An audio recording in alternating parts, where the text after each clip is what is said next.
right, whenever you're ready, Commissioner Pena. Okay, good evening, everyone. This is the 6:30 to 7 info session before our May ANC meeting. We are thrilled to have two guest presenters with us today. First up, we have Mignon Bowie from DDOT to talk about Open Streets 2022. That's going to be for about the first 15 to 20 minutes. And then we are very excited. I'm personally very excited because it's from my district to have Patrick and Anya from Somerset Development to talk about some of the upcoming redevelopment at Faircliff East. This is just an intro and a primer to get you excited for a more in-depth and more detailed meeting later to come on that long overdue and very exciting project. So without any further ado, I will kick it over to Mignon to talk about Open Streets whenever you're ready. Good afternoon, everyone. Good evening, everyone. I am actually looking for my two Open Street team members. They're actually going to be the ones presenting, but I don't see them on yet.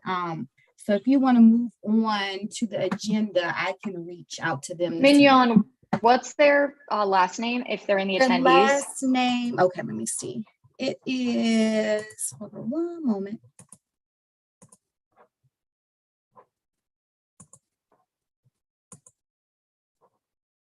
We have Carolina Butrago and then Andra Roventa. Do you see them on there? I don't see them. I do not see them. They do have panelist links and I can resend them. Did they say they were going to be a few minutes late? No, I mean, I spoke with them earlier, maybe about 30 minutes to an hour ago, but I can reach back out. If you guys want to move on with the agenda, I can go ahead and give them a call, see where they are. Okay, Patrick, Anya, Matt, Todd, Faircliff crew, are you ready to be flexible and go? Sorry to spring it on you. Sure, no problem. We are happy to go first. Thank you. Whenever you're Great. So thank you everyone for giving us the chance to come present tonight. My name is Patrick. I work for Somerset Development Company. We're a mission-driven affordable housing developer in DC with a long history in Columbia Heights. Faircliff Plaza East was actually our very first project. We acquired the building in 2002 and have been in the ownership ever since. In 2018, we were joined by the Jonathan Rose Company's Affordable Housing Preservation Fund, who came in and acquired the interest of our development partner at the time. And we've been working ever since on our long-term plan to redevelop the property. So I'll turn here. Let's see if I can share my screen to talk a little bit about specifically the streetscape, which is kind of our focus of what we'll be talking about here. We're developing the project into two adjoining buildings.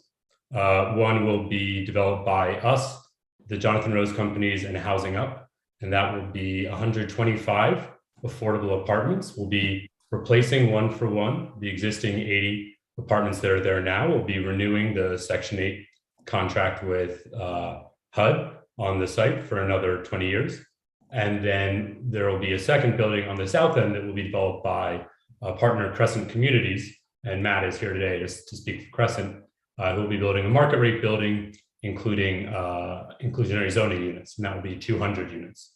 And what we're doing here is hoping to build on the success of what we did down at Portner Flats on 15th NU and V Street, where we're building a combination of preserving existing affordable units, adding new needed affordable units to the neighborhood, as well as new market rate units to address the housing supply shortage generally.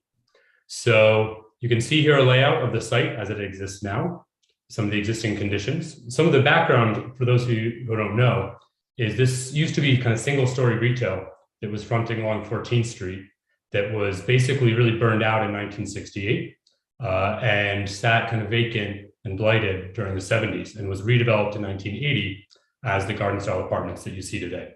And so what we're hoping to do here, it's not just the addition of the new units and upgrading the current units, which is a big part of what we're trying to do, but we're also trying to reorient the property, which became kind of in the designed in 1980, very common at the time, very car-centric design with a focus on cars coming in and out, large surface parking lot facing away from 14th Street. Our goal is really to make it fit more in line with the urban context of today, reorient the buildings a bit more toward 14th Street, and create a more inviting pedestrian environment. So you can see here, this is the overall site plan of the two buildings. It's a little confusing. North is to the left. And so the two buildings will be the affordable apartments on the north side, the Crescent building on the south side, kind of split right there, 50-50. There'll be interior courtyards, and then both of the entrances will now be facing 14th Street. So we'll be re-landscaping the area along Fairmont and along Euclid as well. And I'll just interject really quick, Patrick, just as it relates to the neighborhood and concerns of the neighborhood. One of the purposes of the redesign for us is always to improve security and allow a more secure access. The garden style apartments are always very frustrating because there are so many front door entrances and it's just hard to regulate. But having this front door and parking down below, we think will just really help improve the overall feeling of this block. And I should mention, building on that as well, that the parking will fully be accessed from the alleys. So we're getting rid of all the existing curb cuts to make a more even sidewalk all the way around the property and going directly off the alley where there'll be an underground parking garage into our building and then into Crescent's building as well. So on our side, just to zoom in a little bit, so you can see a bit more clearly, we'll have kind of a landscaping and a setback along the Fairmont side. We want to make sure we have kind of a nice green street canopy, deal with some of the urban heat island effects that can happen in the neighborhood, as well as replacing some of the street trees and preserving existing street trees. And then we'll also be doing some street trees along 14th. We would have loved to do them all the way up, but as you may know, there's some other conflicting utility needs there, traffic signals, fire hydrant, et cetera. But we are trying as much as possible to maximize the tree coverage we can get. And as I mentioned before, you'll see that the existing curb cut along Fairmont, which goes into the surface parking lot, will be closed. And so the whole sidewalk will then be completed in that section. And at that, I will turn it over to Matt to talk a little bit about the public space and streetscape along the North 14th side. Yeah. Hey guys. Hey, can you hear me? Okay. Okay, great. Yeah, as Patrick mentioned, so we're the market rate partner to the south side here. One correction to what Patrick said earlier. He mentioned we were 200 units. We are actually down to 197 right now. We were initially 200 in our first initial drafts of the design. But one thing I'll mention before I get into the streetscape and our overall site plan is our before we really get into design, at least from the Crescent perspective, and part of our Crescent process is what we call the canvas. So the canvas process. So what we do before we get into the heavy lifting of the designs, before we get into site planning and things like that, we get into the neighborhood and do some social due diligence, if you will. So where we talk to community members, we go into local establishments, whether it be a bar, a restaurant, whatever it is, and really get the feel of the overall neighborhood and try to bring those aspects that we gather into our design process. So what you see here is really the culmination of that. I mean, it's a little tough to see it from these illustrations because they're a little high level, but so with that in mind, I'd like to mention, everything that we think through as the community kept in mind for that. So, with that, really, this is a continuation of what Patrick just mentioned. You'll see a lot of vegetation, a lot of greenery throughout our site plan, bioretention. To the south, we have activation with keeping the street trees there, and the plaza, which you'll see, we call it a little pocket park. Really attaches to our building. And one thing I'll mention here to the southwest, planned southwest here, there'll be about an 1,800 square foot coffee shop that we have a strategic partnership with, and it's a mission-based coffee provider called Land of 1,000 Hills. So they'll occupy about 1,800 square feet, and that will spill out into what you see there is the pocket park there, as we call it. So it's really just an open plaza, cafe seating, right, surrounded by greenery, vegetation, things like that to further activate Euclid as much as we can. So, and one thing I will mention, our entrance is also off of 14th Street here too. So you can't really see that, but rest assured that we are accessing our building from 14th Street, at least from the pedestrian level. So, and one thing Patrick did mention earlier, we do have IZ and we'll have 16 units dedicated to IZ. And with that, I want to be sensitive of time. I know there's much more we could say and talk about the project and go into the detail. We wanted to focus on the streetscape since that's kind of what's immediately before the ANC. I should mention we are building a matter of right within the existing zoning envelope. So we're not coming for any variances or any planned unit development. We're actually based on the existing density of the zoning. The Height Act actually, it's one of the rare cases in DC where the Height Act really does actually limit you. So we couldn't have built much more even if we wanted to. So that's why we decided it made more sense to stick with the existing zoning envelope. But we'll talk much more and field more questions at, as Eric said, a meeting where we can go more in depth. Fantastic. Thank you so much for that presentation. That really gave a good primer. Let's just have like 2-3 quick minutes of questions before we get DDOT on here. I'm just going to go in the order we have on my screen. Commissioner Ewert, then Commissioner Farnan, then Commissioner Kenseth. All right, I have a bunch of questions, so we're going to do this lightning round. First off, Land of 1,000 Hills, hire residents? Question mark? Or will they hire residents? I think they have a very social mission to them, and to the extent that they can bring in residents, I think they would really enjoy that. That's up to the resident though. Yeah, obviously. I should add, we do have a resident resources program for the property now that will be continuing and expanding at the new building, and so we're certainly looking forward to. Yeah, I think it would be good to kind of push that as an opportunity. Do you have like the affordability breakdown yet? Is that something that you guys have considered as far as like percentage of AMI? Yes, so of the 125 units, there's the 80 continuing units under the Section 8 contract. Those are technically at 60% AMI, although in practice we have residents who do go much deeper, and since it's Section 8, it's automatically 30% of your income, whatever that is. The 45 new units, it will be 36 50% AMI and 9 30% AMI, which will all be 3-bedroom permanent supportive housing units for families. We're very excited to build on the connectivity with the new shelter nearby. And I should mention, I should know this off the top of my head, of those 45, I think about half are 3-bedroom units. So we're adding a lot of affordable 3-bedroom units to the neighborhood. And I have that number somewhere. I got to look it up. Yeah, that'd be great to confirm. I mean, that's really exciting. We rarely see affordability at that level with that many units or with that many bedrooms. So that's really exciting. And then the last question I have is, and this is getting a little bit in the weeds. I'm a planner by profession. As far as like construction strategy to make sure that folks who are currently living in the building aren't like disturbed too much by the construction pattern, or I'm just kind of curious about that, and that might be a question for offline because I know we're short on time. But yeah, I just wanted to kind of, I think we'll just go to offline on that, and I can follow up because it's already 6:46. So yeah, thank you though. Let's go Commissioner Farnan and then Alan. Thank you, Commissioner Ewert, and for your detailed responses. I had the same question about bedrooms specifically, so thanks for answering that.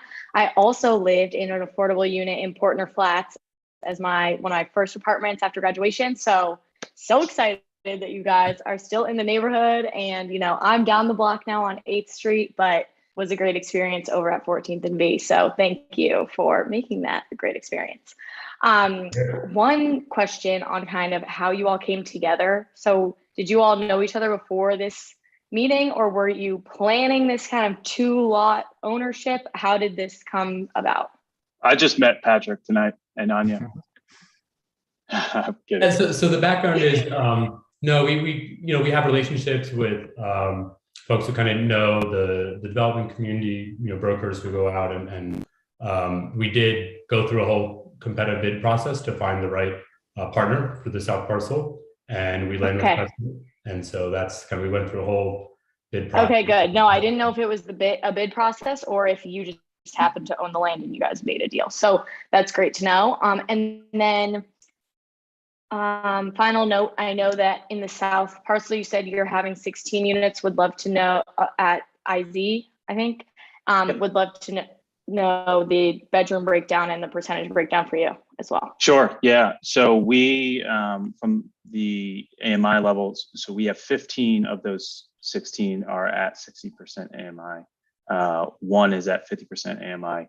The breakdown would be 5 studios, 9 ones, and 2 beds. Okay, great. Does that match?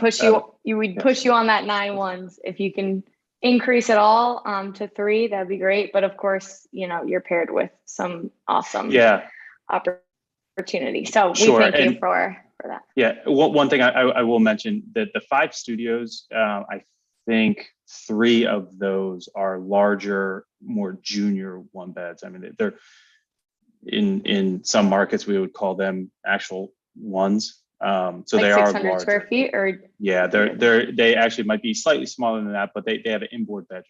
So okay, got it. It's not a true 400 square foot open studio, but yeah. Okay, fair. Thank you so much. Thank you. And shout out to Commissioner Baina. Just want to put it on the record. Really appreciate you bringing these guys on for question and answer. Thanks. Great. Let's go to Commissioner Kensick. Yes, guys, thank you for your presentation. Very nice. That'll look great for the area. Question about the garbage. Where does the garbage exit the property? Great question. So the loading will be in the back through the alley. So we'll have 2 separate loading areas. And the loading was on the other side of Euclid? Sorry, the loading area will be in the alley. We can side that. All right. Next one is the garage emissions. In terms of the placing of the amenities where you have the cafe, how far of a distance is that? And is that also being considered? Also, to that matter, the garage exhaust, does it go to the roof or is it just coming out to ground level? That's all I have. Thank you. On our end, we're venting the exhaust to the roof. Yeah, we're a little bit different. We're at ground level, but it is what we would consider considerably separated from the cafe and the seating, the outdoor seating. It's on the other side of the building in some respect. So that's a great question. Fantastic. Thank you, commissioners, for your questions, and thank you to the Faircliff East crew.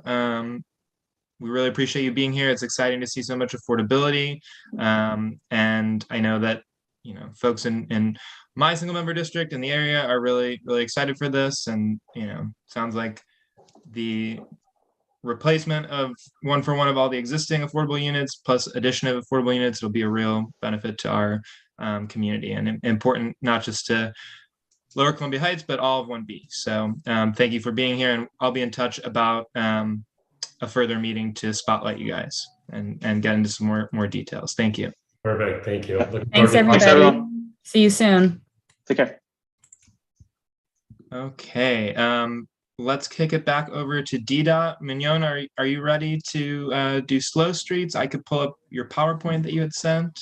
Well, I do not see Carolina or Andra on the call, and they were actually presenting tonight. I was going to be a audience member, so I'm not prepared to give that presentation, but I was actually pretty excited. However, if there were any questions unrelated to Open Streets or any updates you guys like me to look into, I'm more than free to help with that. That's a dangerous door to open. I know, all of us are going to just start up. bombarding you with crosswalks and all of our street issues. So I will say, Mignon, if we need to reschedule, we do have some space on the transportation committee agenda for next Wednesday. Okay. Okay. you can let Carolina and Andra know that. I Hopefully. think that would be great, Commissioner Ewart, but I will say, because Open Streets is a fairly sizable thing, that it's important that we talk about it at the commission meeting. I don't know if you're also open to, Commissioner Ewart, maybe giving some time during transportation, if Yeah, we I'd be can I'd be give, totally fine with that. if we can give your colleagues a little bit of time to join. I'm happy to send you their panelist link directly, Mignon, if that's also helpful. Okay. Now, because I know they did receive it. I spoke with them around 3 o'clock. So, and I do believe that they did want to have the presentation for the general meeting, not so much the transportation. So I would just follow up with you all offline. Yeah, and we so can schedule that. Yes, so we can wait till the transportation committee section, and then Okay. if they're not here, then we'll have to. Yeah, then reschedule. Commissioner Ewart, maybe you can just give brief updates on like when Open Streets is and what it's about, because it's happening before our next June meeting. So I'd love to get that announcement out in the ether, but I don't think we need to take any more time right now. Yeah, that sounds good. Thanks, everyone. Yeah, at the very least, we can click through the slides later. Yeah, I think that's great. Okay. Well, while we have 7 minutes, I think we should take Mignon up on her offer about There we go. about potential. So I have one, Mignon. Okay. So I was overjoyed that some crosswalks across 14th Street, 3 crosswalks were repainted, and the bike lane was repainted right in between Belmont, Clifton, Fairmont, that area. Right. It looks amazing. One of my constituents pointed out via Twitter, actually, that they combed through the paving map, and the paving map, as you guys put out for the spring, doesn't continue painting down to Florida Avenue. So it kind of stops abruptly by like Chapin Street, where that last crosswalk is. And then the rest of the road is all still like faded.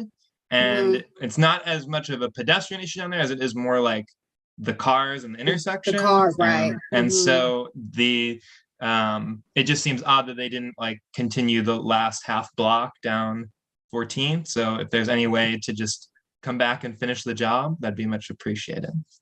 Okay, yeah, I'll definitely follow up, because that's interesting. Yeah, I'll definitely follow up with you, Commissioner, and see what their plans were. My thinking is it might be there's a reason as to why, but I will definitely follow up and find out why.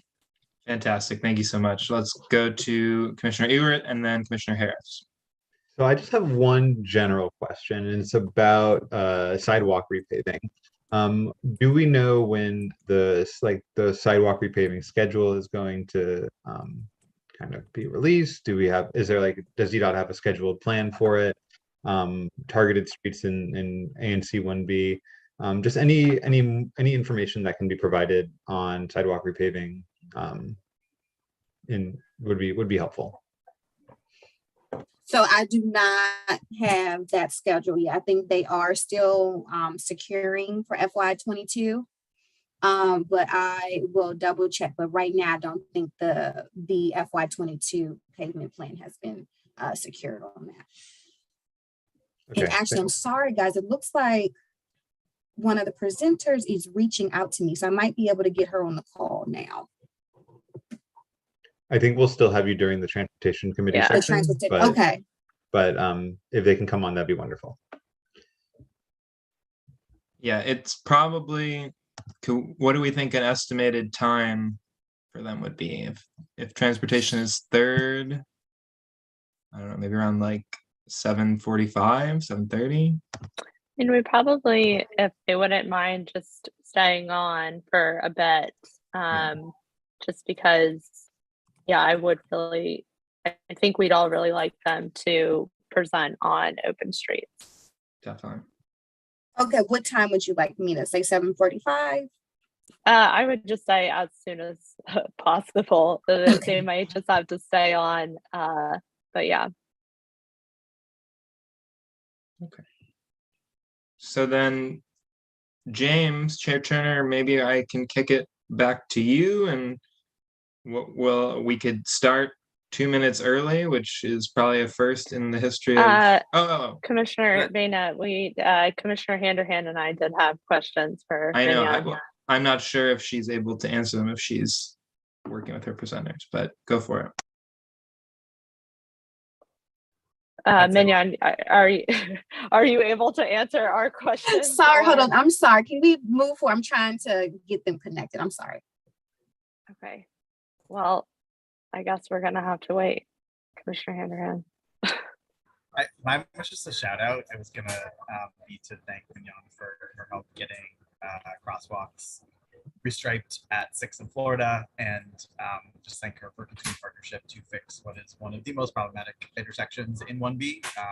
And so I really appreciate the baby steps that we're getting there. That's all.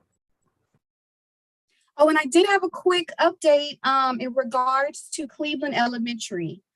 Great. I just learned, so we're going to, it's just been approved. I had some, after our community walk, after the unfortunate incident with the hit and run of the child, I think back in late February, I did submit a TSI. So the engineers came back to me yesterday and told me that we will be moving forward with installing the school flashing sign that was requested on the 800 block. So that is some progress. So I did want to just kind of pinpoint that we would be installing that request. And once I hear more, I will be sure to report on that. Thank you so much. That's like the best news I've heard all week. So really appreciate it there. Of course. We do have Carolina here. Chair Turner, are you there? Nice background. Should maybe, since we're 1 minute from 7, maybe we give 5 minutes, or do you want to wait until the Transportation Committee updates? We'll wait for transportation. Okay. Okay, it's 7 o'clock. We'll call our official meeting to order. It's our ANC 1B monthly Cinco de Mayo meeting. Commissioners, you have an agenda before you. There is one addition to it to add the budget letter to the council under administrative. Is there, without objection, we'll approve the agenda? Hearing no objection. Madam Secretary, you call the roll. Yes. Commissioner Handerhan, Present. Commissioner Arlasky, Present. Commissioner Umar, Commissioner Thomas,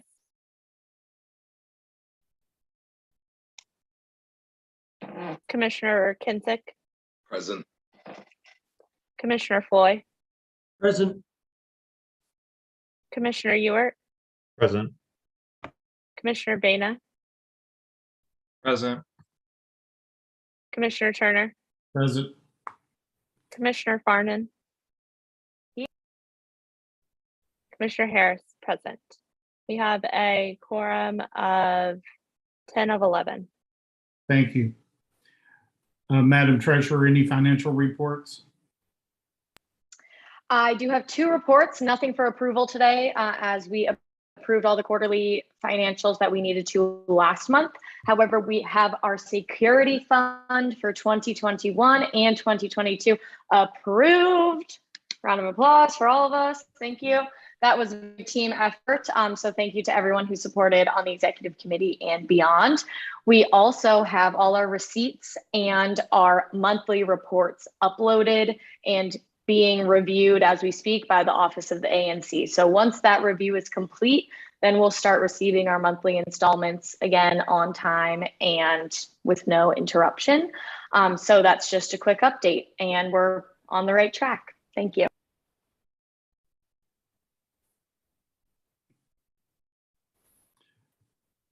Thank you. Update on the Terrell.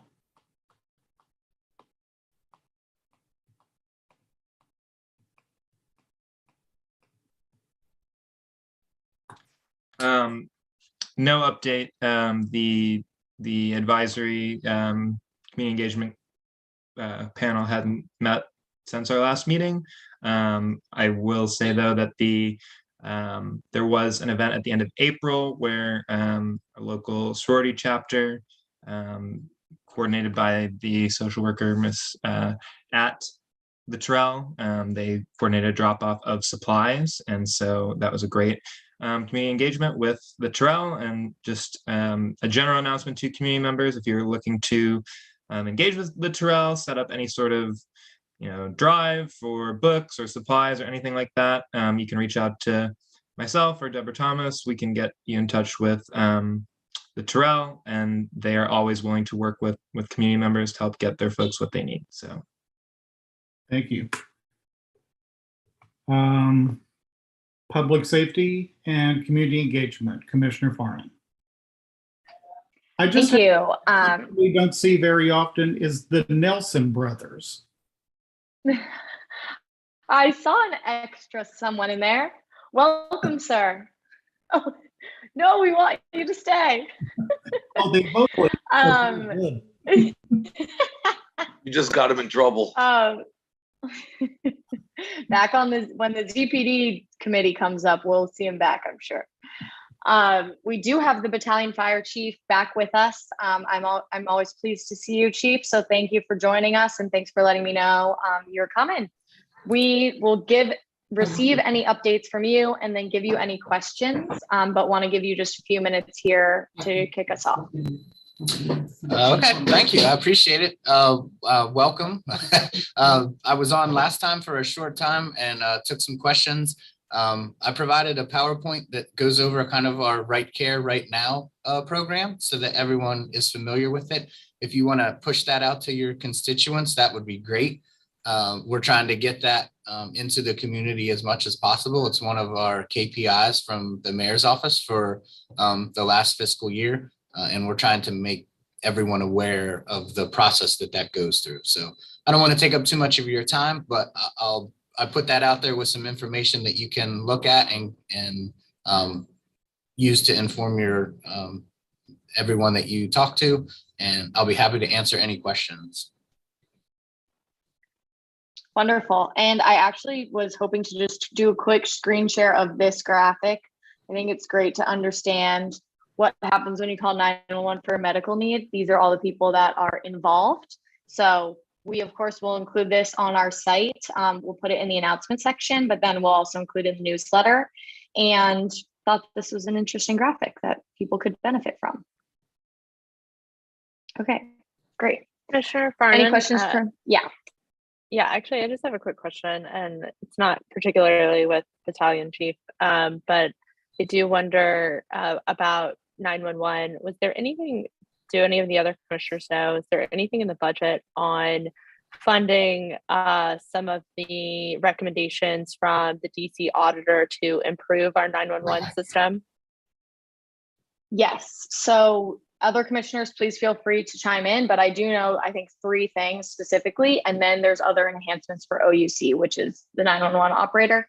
So number 1 is enhanced training for call takers specifically. So for people who are on the phone, there's new technology around location, but sometimes it either doesn't work or there's training on how you're supposed to locate people. And one of the biggest concerns that I've heard at the council, but also from commissioners in Ward 7 and 8, that on that border line, either 911 calls can get routed to the border state and then have to be rerouted to DC. So how can we remedy that? That comes with better technology, and there's funding it for upgrades there, but then also comes with better training. So making sure that the dispatch goes out for the correct location, but then the correct area, not from a neighboring jurisdiction. And so those are kind of 2 things. And then I do believe there's extra FTEs, which is full-time equivalent. So more call takers in sitting in OUC. And then Chief, if you know of any, Yeah, I can answer or expand on 2 of those points. One, some of the extra training that the dispatchers are going to be going through is specifically related to the NTL. because they're the first line of how this works. And the whole goal of it, and you can see through our website and all of the information that we put out there, is to limit the amount of resources that are used for non-emergency calls, and in an effort to have our resources available for true 911 emergencies.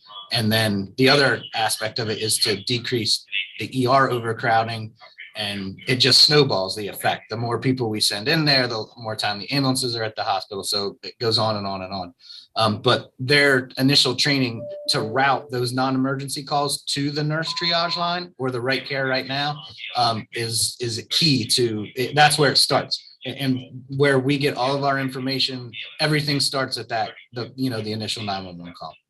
So, and the other thing, that problem of the calls going to another jurisdiction when they're on the line is not inherent to DC alone. It happens everywhere.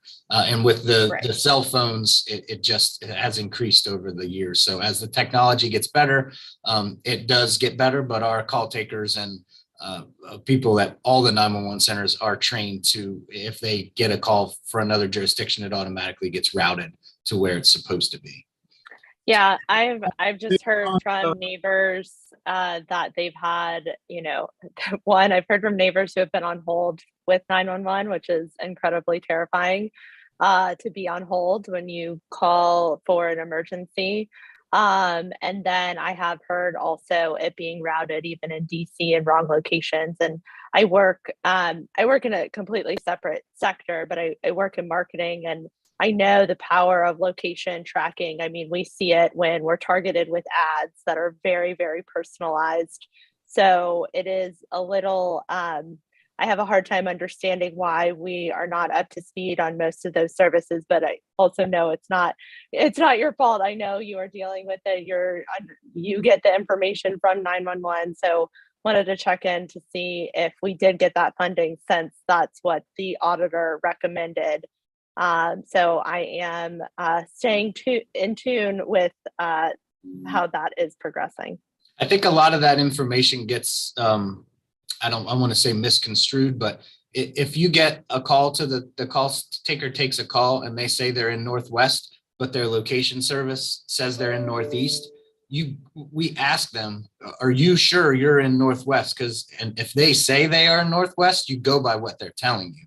So sometimes the location service versus what the caller is telling you is different too. So there's, sometimes the statistics, I'm just going to say, aren't necessarily going to show the full picture of all of those calls that would happen to route somewhere wrong. Yeah, I think we appreciate that. I think that the funding is especially important for the technology, because if we can have the best technology, then we can have the best training, and then we can have the best response time. So I think that's great. I do see Commissioner Thomas with the hand up. I don't know if you want to unmute yourself, Commissioner Thomas. And if you hold the space bar, I don't know if you have most updated Zoom. Oh, there you go. Good evening, everyone. Good evening, Chief. I just had a quick question for you.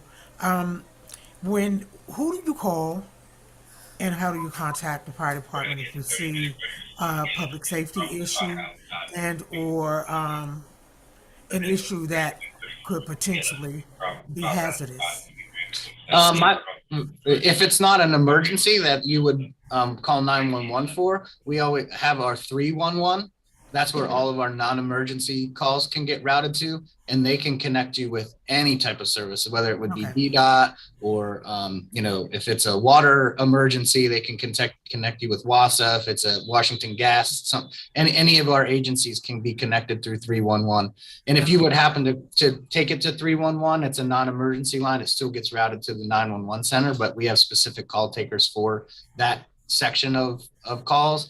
And if they would determine that it would be an emergency call, they would route it back right to the 911 and get you the response. Yep. Thank you. Yeah, I'm familiar with the 311 call, but for some reason, I thought that there was another part or another Would there be another, the battalion yeah, number another as well, part or no, you of wouldn't? the fire department? Like, for instance, you have community relations persons Yeah. that come out or whatever, and then I'm guessing that there are inspectors. So I wasn't sure if Yep. that went through 311 or directly to the fire department. You can do it any of those ways. In the last slide in the PowerPoint I sent out, it gives you our contact information for the department. If you would email info.fems@dc.gov, that'll get routed to our PIO place, and they would disseminate it to the right place if it wasn't their thing to handle. And then also you can always call our main fire department number at 202-673-3320. And again, all of that contact information is on the last slide that I have on the. Okay, thank you. Yep. Great. Thanks, Commissioner Thomas. I think that's helpful. Beyond this, we do not have MPD updates tonight because they will be coming to our public safety meeting that will be held this month.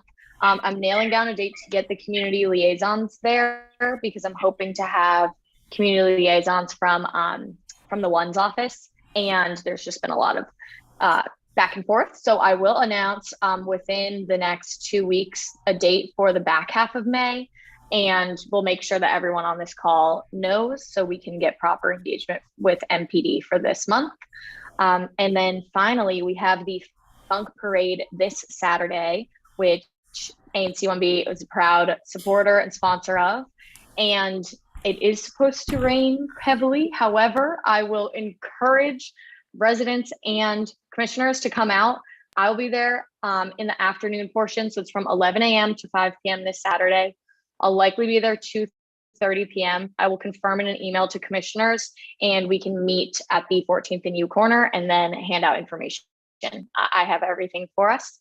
So look forward to hopefully seeing most of you there. And again, I'll email out that information to you. Finally, I think that is it. I believe that's it. I do see a panelist hand. I think that's Commissioner Thomas. Yeah. Any other questions? Oh, yes, go ahead. Yeah, I'm hoping that this is not out of order. I was looking at the agenda. I don't see where there's a representative from 3D on that's participating tonight. Am I correct? There's no one. You are correct. They're not able to come, so they will be here for the May public safety meeting. Okay, so they will be speaking later on. Not tonight. In the Okay. next 2 weeks, but Okay. I'll make sure you have the date. And if you have a question, I'd be happy to call the lieutenant. Yep. I can Great. call you after. I just wanted to give an update of some sort. About 2 weeks ago, there was there was an incident that occurred over by Busboys and Poet and Sable. You could help me out with this. Seems like every other weekend we have a shooting between V and U Street. And so the young man that was shot 13 times. But he came home last Saturday. He's paralyzed. This is a young man who has been living in the neighborhood since birth, and he's not one of the young folks that get into anything. He has a baby that's a year old. He has a job. He just happened to be going over to the liquor store and, of course, stop by and talk, hold conversation with the other young men that's out there. So I wanted to give an update on that particular incident because, again, this is something that's really, really between Sable and I. Look like every weekend, we're out, late at night because, either Sable gets the gunfire or I hear it, but we, stay in contact or we meet up. But I'm really trying to put my finger on a way of helping to kind of like decrease this stuff. And so there is some information. I have spoken with some of the young men to be out there in the Sable. I told you I'll catch you up on this. The same for you, Amanda, and Chairman, and anybody else that's concerned about what's been going on, especially with the gunfire. And so I spoke with a group of young men, and I think we came not the solution, but something to help.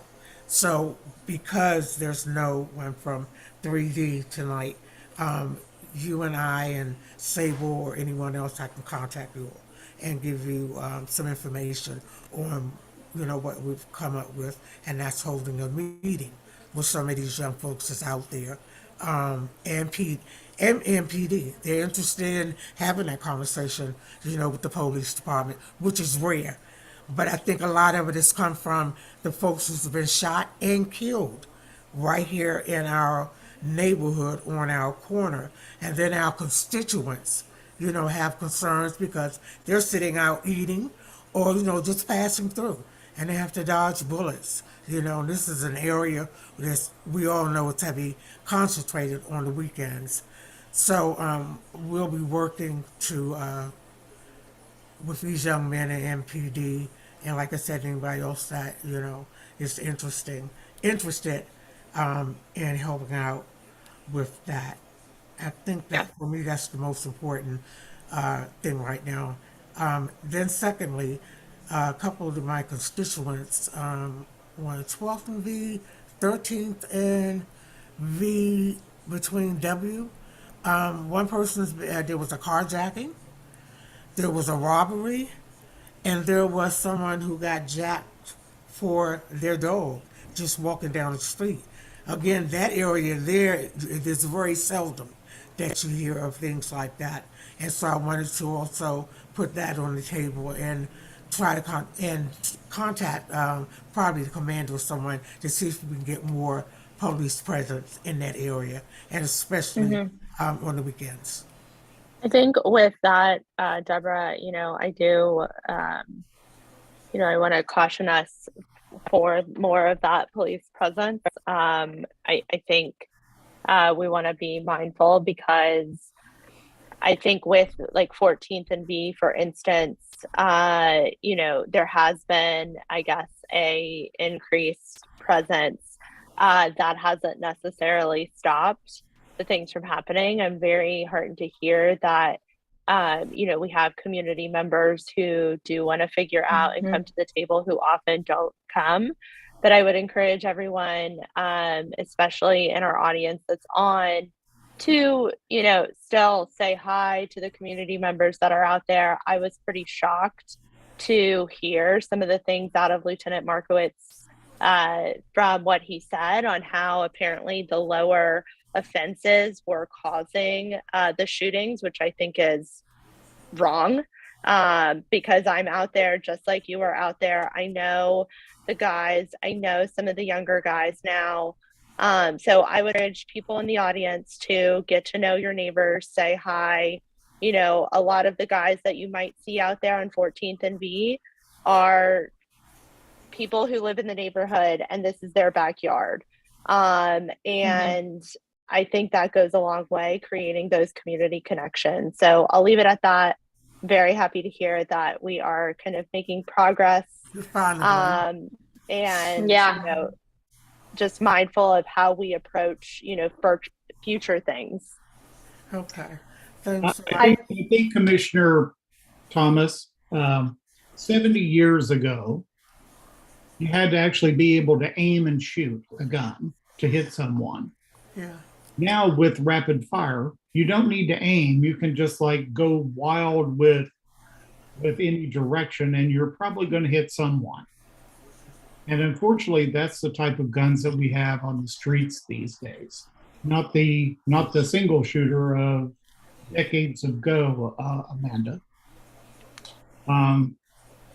So that's a problem we have. We also have very few youth programs, very few grassroots programs.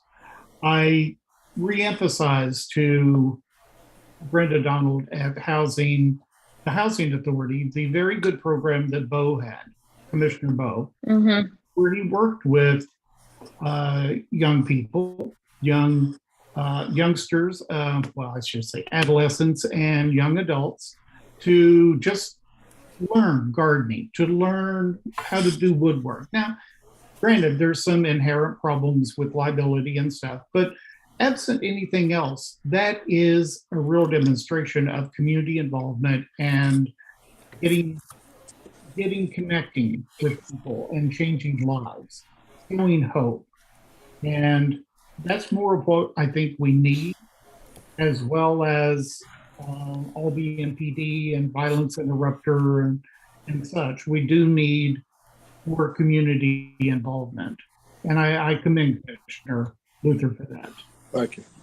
I'm glad you said that, Commissioner Turner, because that is a big part of some of the issues that we're having. I'm talking about from Columbia Road all the way down to R Street, 7th Street, Georgia Avenue.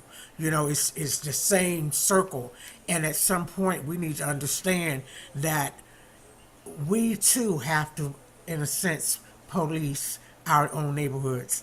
You know what I'm saying? Police standing on the corner in a car don't always necessarily prevent shootings, but there's a presence walking through, riding through on the bikes or whatever.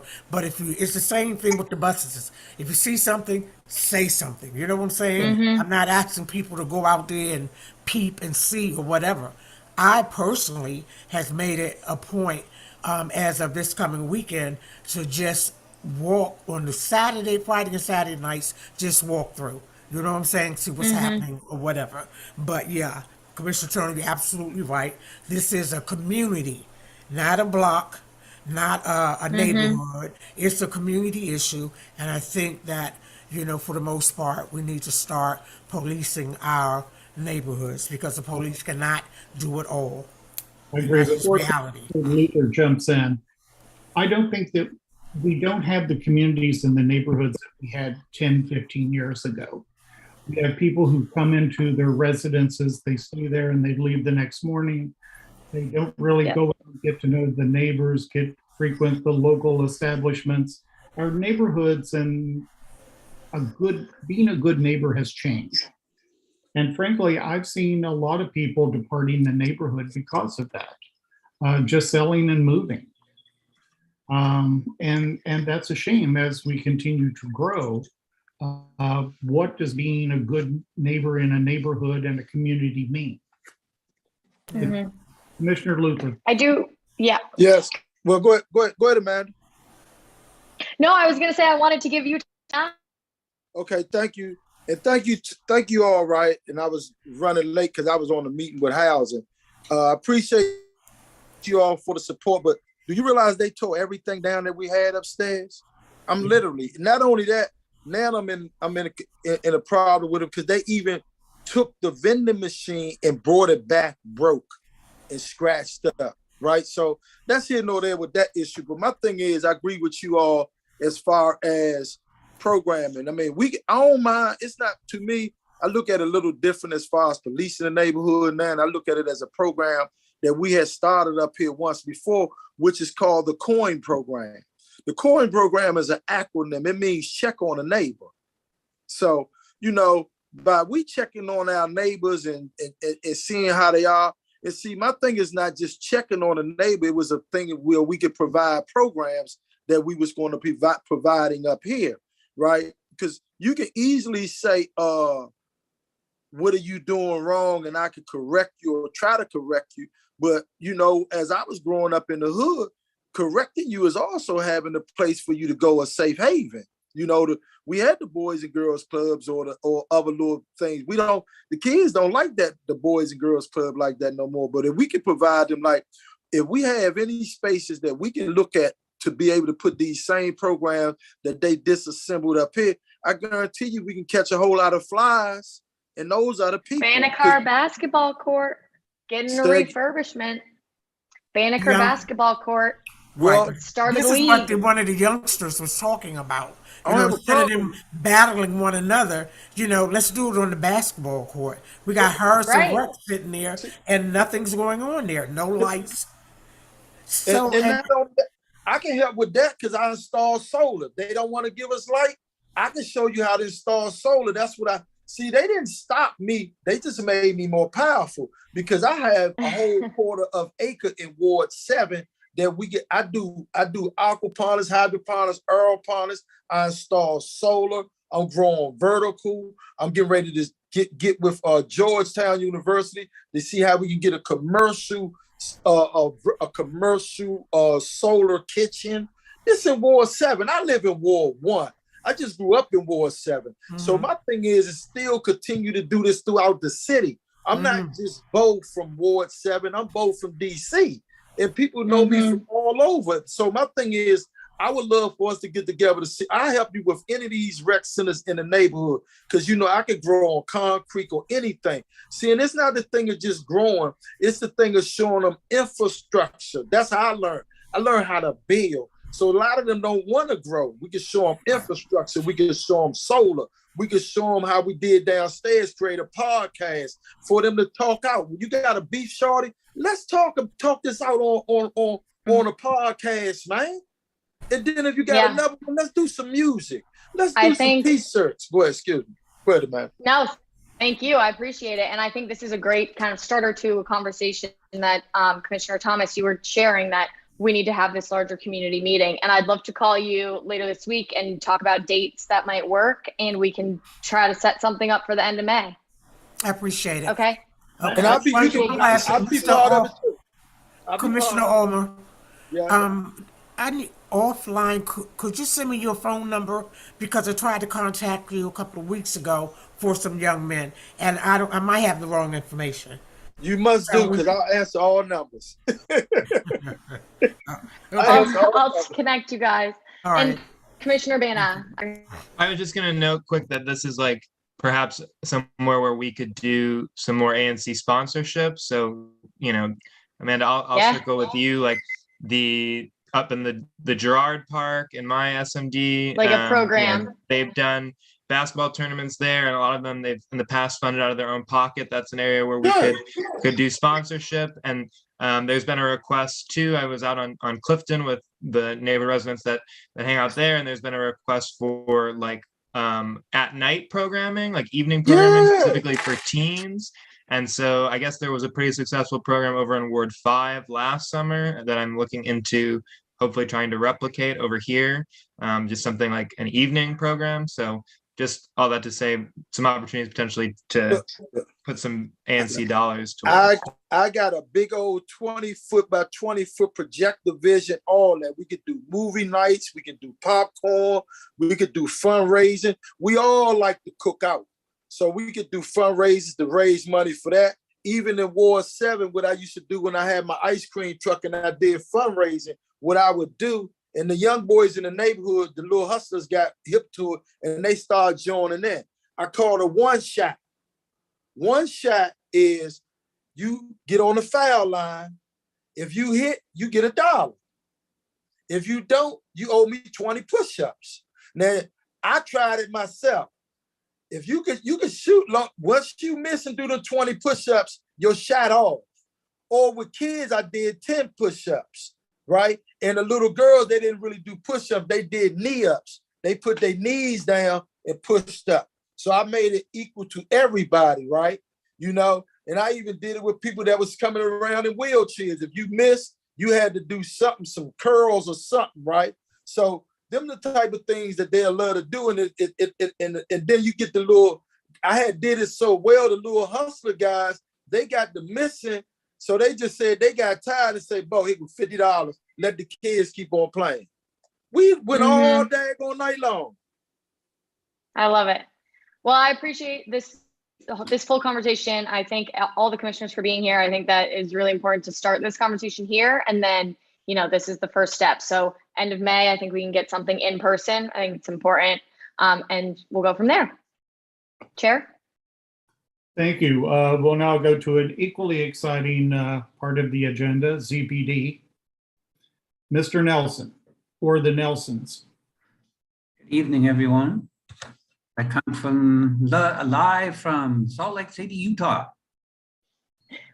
Tonight we have one item on the agenda that is the second half of what I explained at last month's meeting for our property at 408 410 T Street. It's a Howard University property. It's located in 1B01, which is Larry Hanrahan's SMD. And this is the BZA piece of it. They're asking for an area variance from the minimum lot width requirements to construct a two-story basement rear addition and convert the flat into two separate units.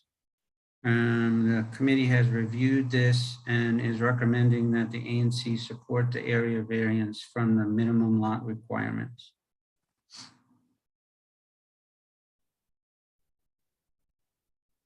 Commissioner Handerhan, Commander. Yes. Hi, everyone. I would like to, so first of all, thank you, Patrick, for shepherding this project. And I would like to recommend that the full ANC accept the CPG recommendation for 408 410 T Street. Is there a second? We have a second. Discussion. Is this for, what type of housing is this? It's going to be two units that are designated for Howard University staff or visiting people. They're also looking at the suggestion of the committee, and they have kind of one of the, it's two houses together. So there's two houses, two units on one and two on the other. One of the units on, I believe, 408, I'm not sure the number, is a handicap accessible unit, which we don't usually get in these projects. So the committee really was supportive of them trying to be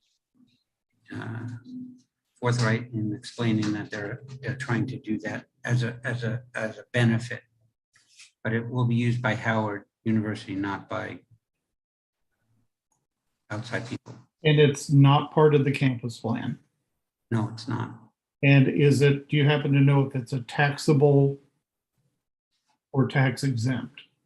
As far as I know, this is part of their taxable properties, but it's not part of the campus and it's separate property. Always looking for revenue. Yeah, I mean, I believe that Derek is probably in the cheering section and he could answer that directly, but I think the answer is yes.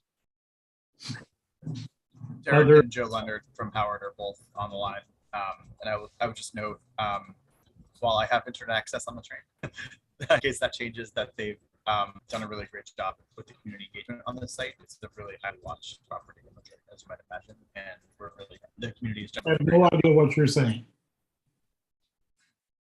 This is He's just sharing. Yeah, saying the that community this is a site engagement. that's been it's the old Walter Washington's residence that was deeded to the university and has been sitting for a number of years, right, and has finally come up for, they got some funding and some different stuff, and they're finally moving forward on creating this housing, and they have decided to use it for visiting professors or visiting staff or whoever, but it's not, it's still going to remain as Howard property. Okay, my question was not in non-support, it was just to figure out if it was back on the tax rolls. All those in favor, aye? Aye. Those nay? Abstentions? One abstention. Two abstentions. Where was the other one? Alan and Judy, unless I'm wrong. Commissioner Kinzig, did you abstain? That's correct. Okay, two abstentions. So next meeting will be on May 16th. All are welcome to attend. They're quite interesting debates. That concludes my portion of the agenda. Thank you, sir. Economic development. Thanks, James. Can you hear me? Yes. Yes. Okay, I switched to the phone because I think I have spotty service. Not sure how long I'll be able to give my update. So thanks for Amanda for jumping in if anything is dropped. Just want to give a recap of our monthly meeting, which was held last week, and acknowledge the committee members who are on the phone. We've not heard any new updates on Reeves since our last meeting. So the update, which is in the agenda, is the same as prior, which is that the district is working to relocate the agencies and tenants who are on the site. That is starting this summer, and the delay has been, at least, sorry for the background noise, is due to mission critical services that need to be relocated, such as the DDOT traffic control. Amanda, do you mind taking over? Because I think I worry people can't hear me with the announcement in the back. No worries. Here, let me just get back here. So further, DDOT traffic control, and once infrastructure relocation decisions are made, a development team will be chosen. Then a new update from District Bridges. We continue to seek a new U Street Main Street manager. So as you recall, Gigi has moved on, and Teresa from the Lower Georgia Ave Main Street has been filling in. They're looking for someone who's invested in the neighborhood, skills with historic storytelling and nightlife management, and an ability to connect with the legacy residents and new residents. So let us know if you have anyone in mind, and we'll pass that along. Upcoming U Street Main Street tours are highlighting specific areas of the U Street corridor. On June 4th, we have a Black Businesses of U Street partnership with author Brianna Thomas. On July 28th, so really planning here, Music and Murals of U Street in partnership with same author Brianna Thomas. And then September 24th is Art All Night. So that is in partnership with Black Broadway on U. U Street Main Street Small Business Grant Program for businesses can apply for up to $4,000. Wow, $4,000. And the deadline is Tuesday, May 17th. More information online, and these links are available on our website, anc1b.org. And Sable put the link to the agenda in the chat in case you're interested. Further community engagement, the committee continues to be interested in a series of discussing the future of U Street and the intent of the Duke Plan. Would invite speakers to give context and history, inventory progress towards goals, and solicit community input. The Economic Development Committee will be reaching out for speaker suggestions. Next meeting will be Thursday, May 19th at 6:30 p.m. Hope to see you there. Okay, Chair Turner, back to you, but open to any questions. Any questions on economic development? She did a great job for Larry, I gotta say. Thanks, Commissioner. I appreciate it. Question, can we apply for that grant too? Individual, like in the ANC, can I apply for it?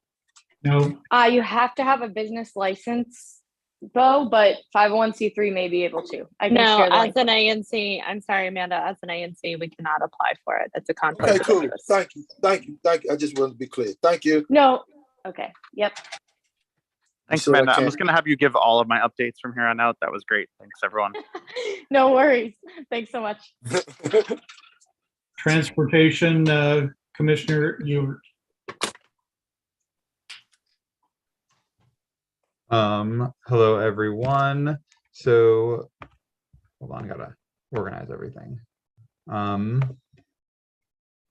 Transportation Committee, we have a couple things on the agenda that we want to get folks vote on before we transition back to open streets.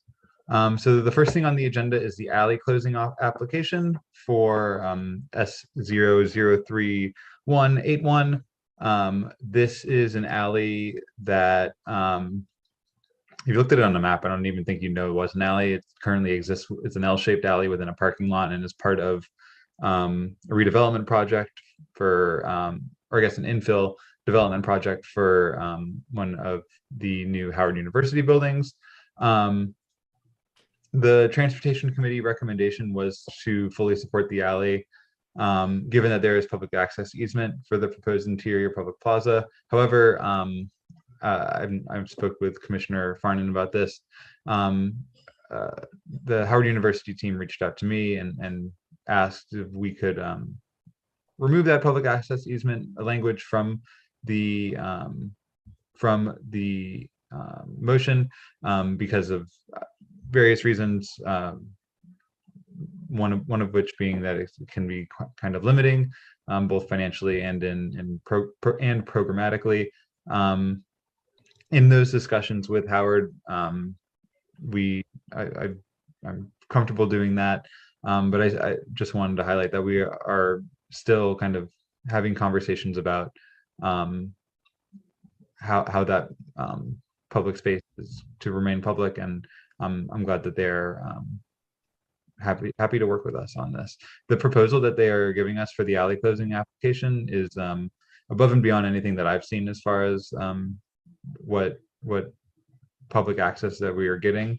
It's a really exciting project, and yeah, with that, make a motion that the full ANC support the alley closing application. Is there a second? Yes, second. Discussion? Where's the alley? Oh, sorry about that. The alley is at the intersection of 9th and W Street, behind the kind of 930 Club and the Whole Foods. And I'm going to get this wrong because I always get this wrong. As part of, so I'll cast a broad net because of that. As part of this development and several other developments, there will be a completion of the grid between Georgia Avenue and the Florida Avenue 9th Street area. I can't remember exactly which project is doing what part of the grid. It's several different projects, but for now, as part of this project, the approval or the recommendation is for the public access to the alley or is for the alley closing. Is this the W Street expansion? Yes, it includes the W Street expansion. Patrick, if I may, Mr. Nelson, is this part of the plan for, I forget what the buildings are now, 964, 965 with the funny arch in the middle? That's correct. This building is the second half of the W Street extension that goes between 9th and 8th. The project that is being constructed right now by MRP is building the street. That's part of their contract. And then this project is going to be just building the building and the extension of the Bryant Street, which is above, closer to the towers. And then the remaining connection through to Georgia Avenue will be done. The W Street part will be done by the project that is commonly known as the Von Reco building, which is also in progress in the hopper, so to speak. And then the remaining piece, which will be the Bryant Street connection, will be on a parcel that is what commonly is known to those of us as the McDonald's site. Okay, thank you. Also, let me say one thing more time, James, just for people. These projects will come back. This is just to get the alley closed. It's a technical piece. They can't do anything until the alley is closed. Once the alley is closed, they will be coming back again to ZPD to make a presentation of their concept design. So we will have input onto the public space and how that's working. I understand that they're concerned about verbiage and wording, which is fine. I don't have an issue with that. But they will be coming back to us before they actually do anything to give us a chance for input on how that's going to look and how the street's going to flow and traffic and all that kind of stuff. So we have a, shall I say, second bite at the apple before they actually go to construction. Thank you. The reason for the question is if you've been around for a while on these projects, they take so long that we look at them in piece parts instead of, we look at them as holistic in the beginning and then we do piece parts. And new people don't necessarily know how the piece part fits into the original whole picture. That's Commissioner Kensick. Yeah, no, I was let me just say one more thing, Alan, before, well, But that is also part of the discussion that Max and I have had and the team at Howard has had to make sure that there's continuity in how the buildings are being designed. Because the point you're making, James, is very valid. People are just seeing buildings coming up. And this has been a long-term project between Howard and the community on how all these things are connecting. So it's a holistic thing, but it's only coming in pieces. So you're right on target. Commissioner Kinsick. Yeah, I actually built 2 of those properties behind that area. And I'll tell you, the street has been a dead street for the 6 years I've been here. It's also a big crime area, a lot of drugs related left on the floor. And that opening you were speaking of where Whole Foods is, it's called a warn-off. I learned it when I built that building. It's kind of funny. It's called a warn-off.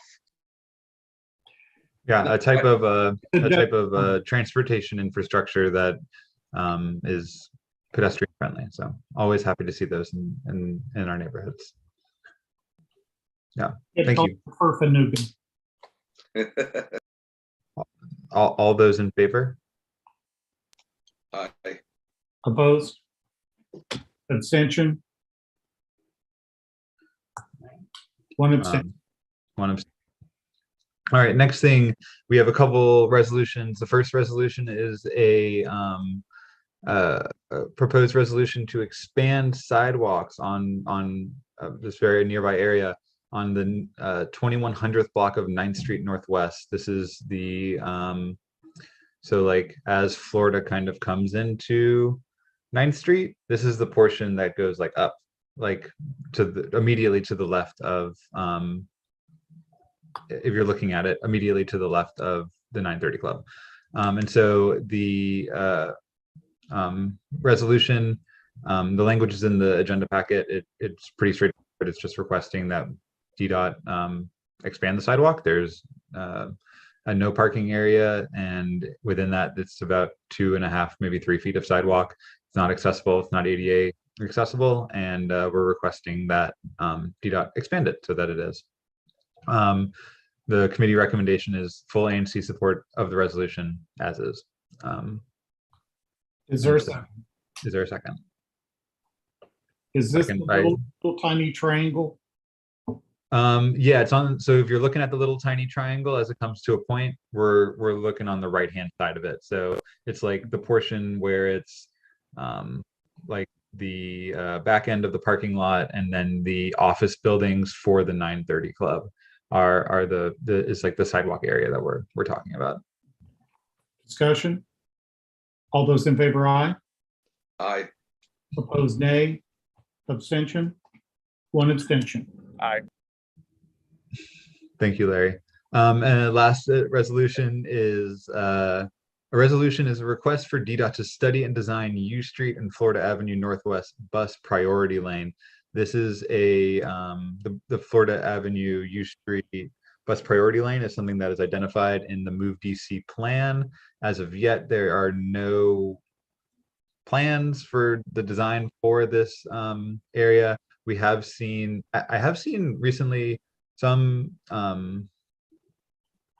maybe I'm thinking of a different street. Never mind. I think I'm thinking of a different street, but we would like to see some bus priority infrastructure looked at here. And this resolution is asking for DDOT to do so.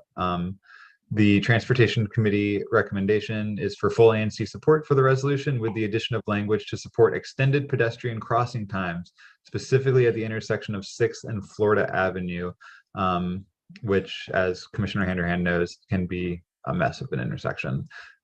So yeah, I'll make a motion to recommend full ANC support of the resolution with the addition of language to support extended pedestrian crossing times, specifically at the intersection of 6th and Florida. Second. All those in favor?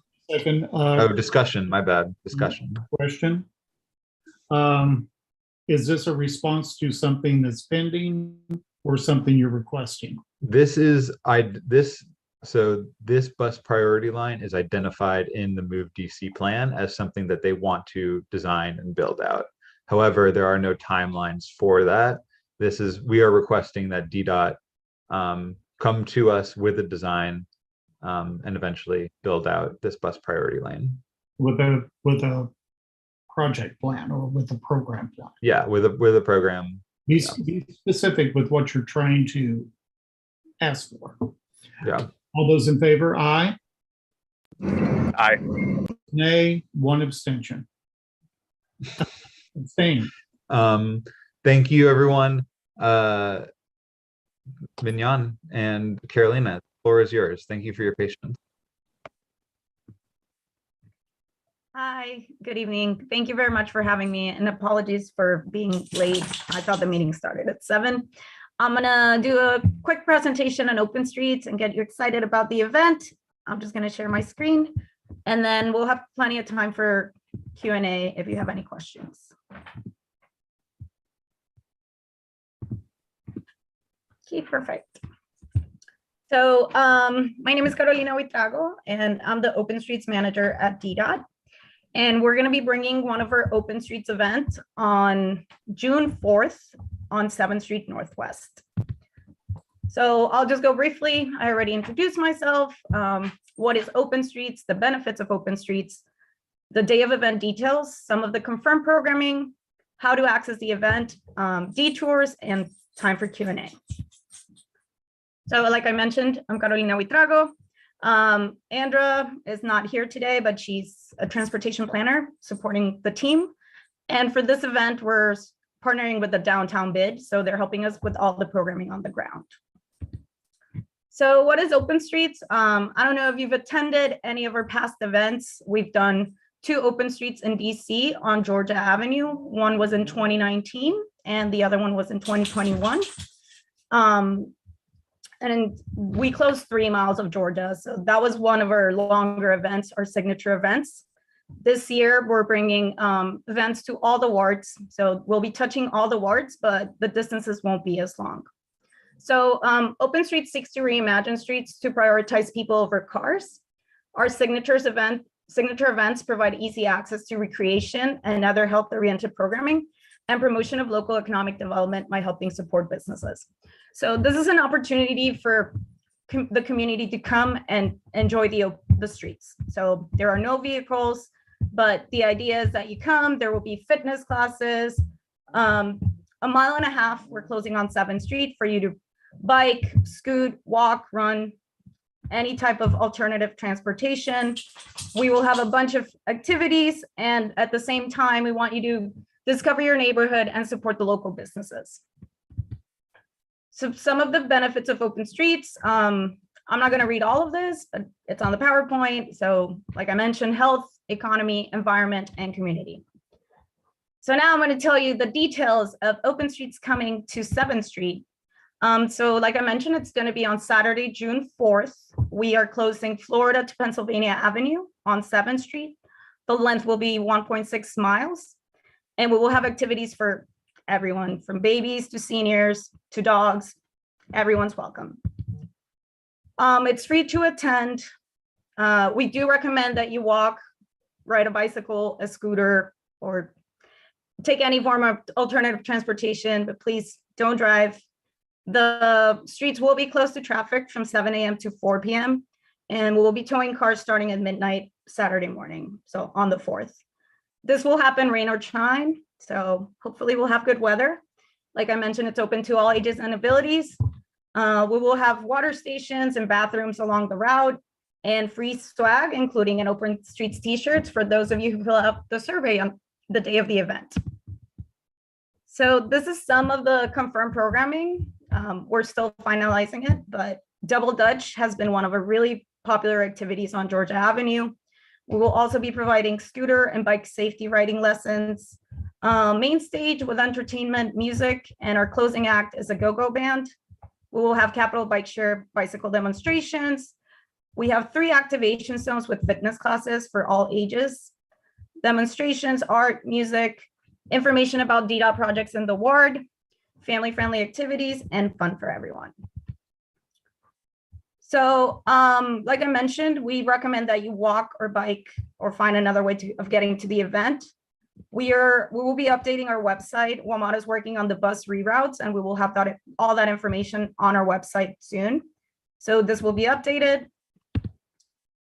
And we encourage you to look at our website for more details about the programming. So it's openstreets.dc.gov. And if you have any questions that I can't answer right now or that you would like to follow up with, you can email us at openstreets@dc.gov. And I just stopped sharing my screen and opening up to the floor for any questions. All right. So if anyone has any questions, please raise your hand. I'll get us started. First off, thank you so much, Carolina, for coming to present this. We love open streets. Sorry, that's my partner in the chat. We love open streets too. I love it. Yeah, really excited about this. I've really enjoyed both of the Georgia Avenue open streets. I think this is a really good project. I'm happy to see that it's happening more than just once a year. My question to start off is there any way to just get more seating at the open streets? I think with like all the takeout food options and people walking around so much, just more seating options is just going to be really, really appreciated, especially for older residents. It's a fun day and people are moving around a lot, and having the chance to just sit down and relax for a little bit is always really, really appreciated. So if that's just something that hasn't really been considered yet, I would just say more benches, always more benches. So we're encouraging all the restaurants to have streeteries, the ones that don't have them, maybe because they're in front of a bus lane or something, they can come out that day and put tables and chairs. I don't know if you've seen the downtown bid benches, the pink benches that were around for the cherry blossom pop-up. We're going to be bringing those. I believe they have around 8, so they will be placed throughout the route. And DPR also brings tables and chairs to have little resting areas for people as well. Awesome. Thank you so much. Commissioner Kenzik? Yes, first off, thank you for everything you do. It's really awesome. Great program, really supportive of it. For that particular day, would it be an option for you guys to possibly hand out like masks, as you know, COVID's kind of upticking a little bit, just as not that people have to wear them, they can optional, but at least having there on site, I think that might be a good idea. Yes, absolutely. I mean, I don't know that DDOT has the capacity to do that, but we can definitely work with like the health department or another organization. We have a first event on MLK and Anacostia on May 21st, and there's a nonprofit that will be providing COVID testing, sanitizer, masks. So I would think that we would get another organization to do something similar on this route. Awesome, thank you. Sure. All right, Patrick.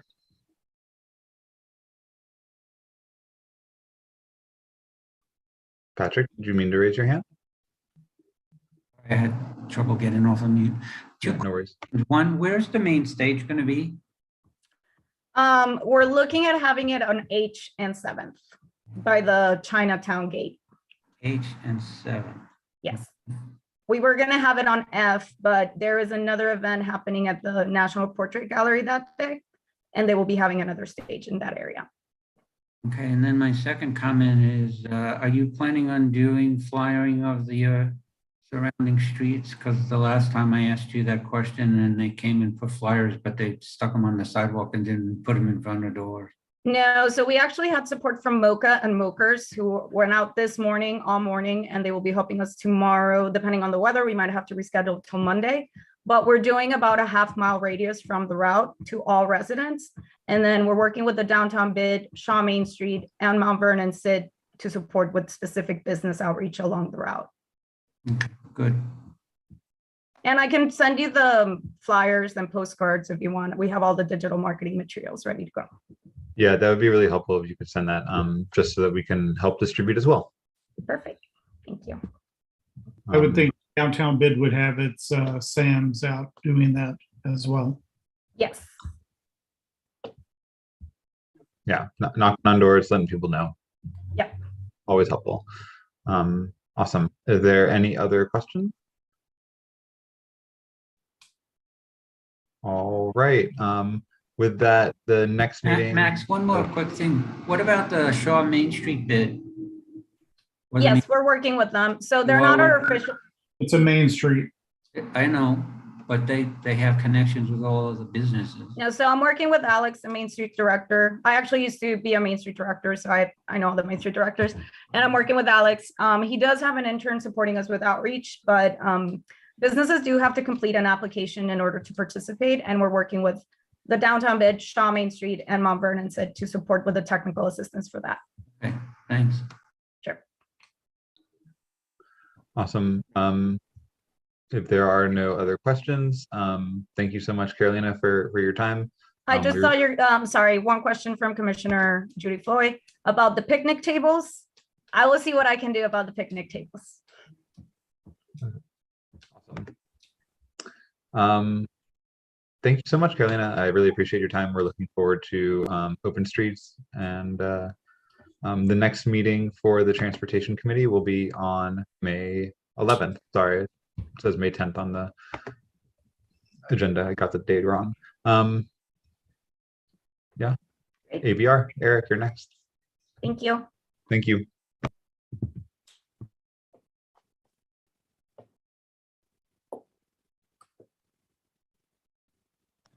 Okay, so the ABR committee met this month on April 20th.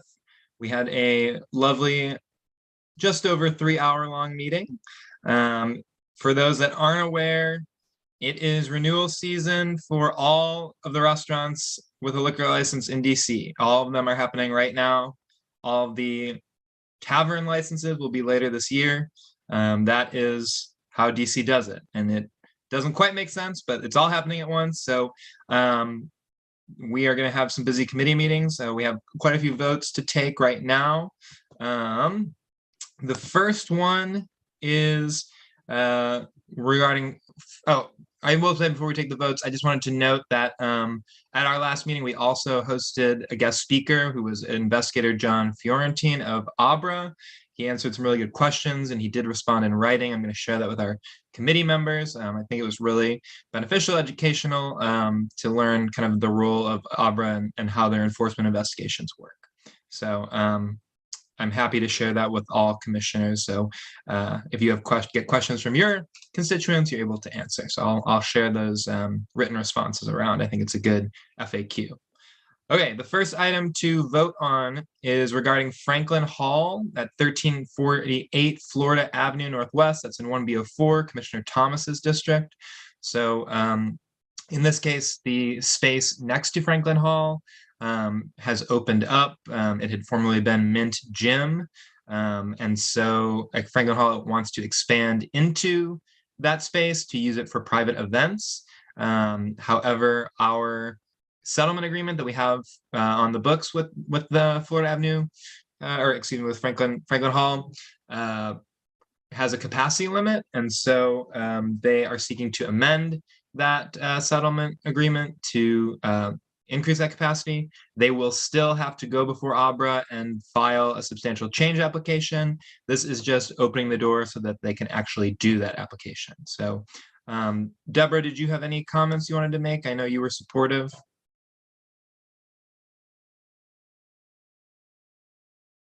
Oh, you're on mute, Commissioner Thomas.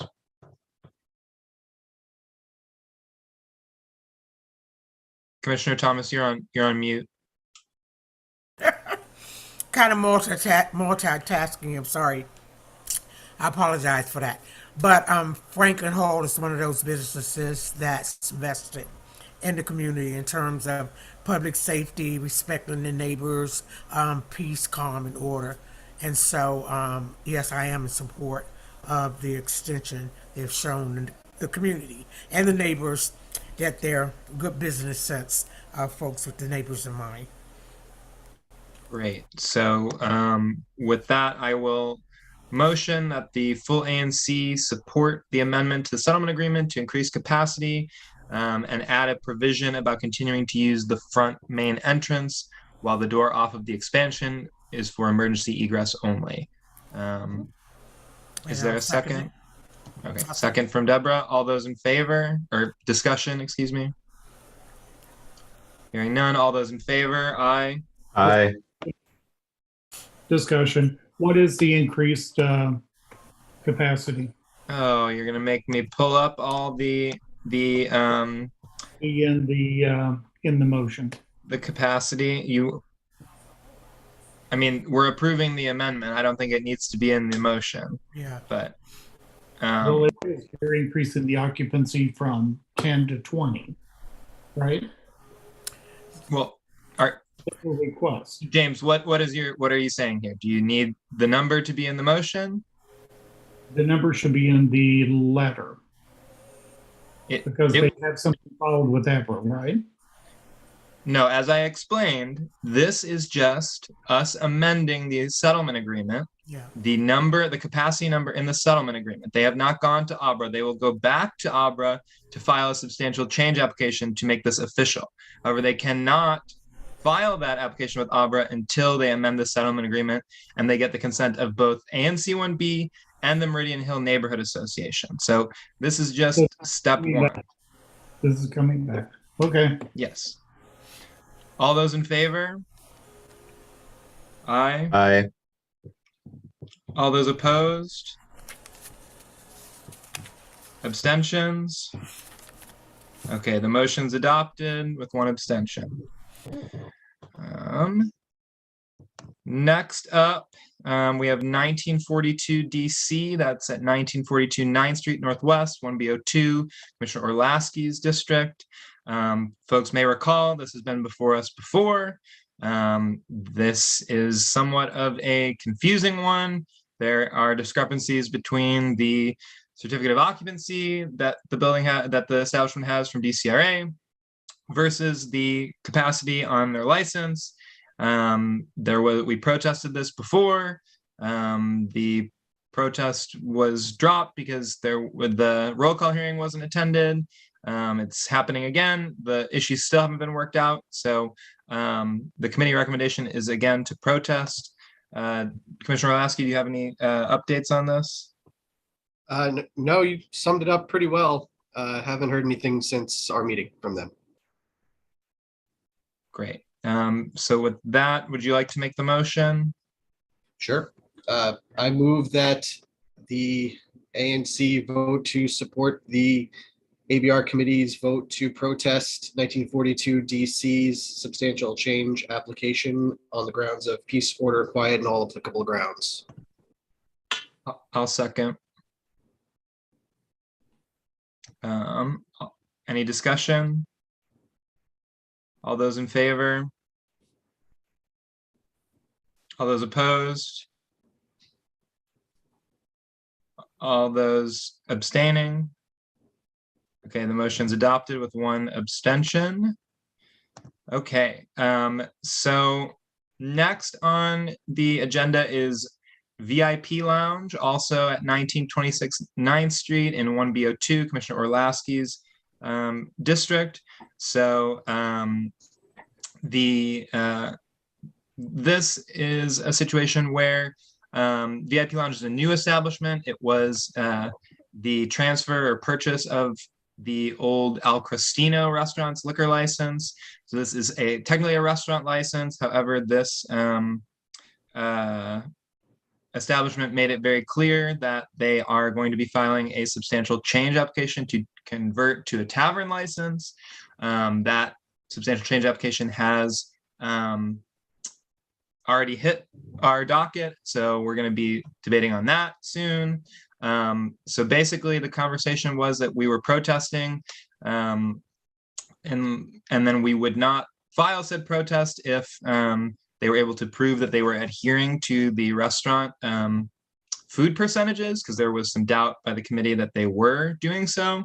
Commissioner Orlaski, did you hear from VIP Lounge or their attorney, Mr. Bianco? I have not. There has been, there was some back and forth, and I might be getting this confused at the right spot, but there was some confusion about timing for the documentation that we were looking for. Yeah. So it's very possible that in the near future we'll end up dropping this. We just haven't gotten the documentation that they said they were going to give us at the meeting. Okay, so then we can move forward with this one. Would you like to make the motion? Sure. I move that the ANC vote to support the vote of the ABR committee to protest the license renewal for, is it a renewal or is it a substantial change? It's a renewal. It's a renewal, that's right. Sorry, on the grounds of peace, order, quiet, and all applicable grounds. Second. Okay, any discussion? Discussion. Go ahead. So what I heard was that it's a current CR. And they're taking over the CR and renewing the CR, and they want to convert to a CT. But yet you want to put a settlement agreement that has them adhere to a CR. Well, just for clarity, that wasn't the case at the meeting. At the ABR meeting, they basically just said, we're operating it as a restaurant. We have a menu, although, some of the committee members went on their website and couldn't find their menu.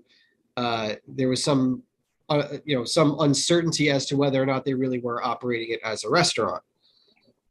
So that's when we said, okay, we won't protest your renewal for the CR if you can just show us that you're operating as a restaurant. So there's documentation that they have to submit to ABRA that shows that. So they said, just show us that and we'll drop it. Okay. Now it's been since then that we've got the substantial change application. So we're voting on the original thing that we voted on at the committee. We will have to take up the substantial change now at the next meeting. Okay, just to be clear, you're either a CR or a CT. Yeah. You be a CT and say everything in the world that I'm going to operate as a restaurant, and it doesn't mean crap. Chair Turner, we understand there was a robust debate at the committee meeting about letting this just go through and then taking this up when their tavern license came through for substantial change. That's not how it played out. You're welcome to come join our ABR committee meetings. Your years of wise experience would be much appreciated there. So I'm inviting you to the next one. So maybe we cannot have a situation like this, but this is where we're at the moment. So there's been a motion and a second. All those in favor? All those opposed? And any abstentions? Okay, the motion's adopted with 1 nay and 1 abstention. Okay, the next item up for a vote is Right Spot at 1917 9th Street Northwest, also in 1B02 with Commissioner Orlasky.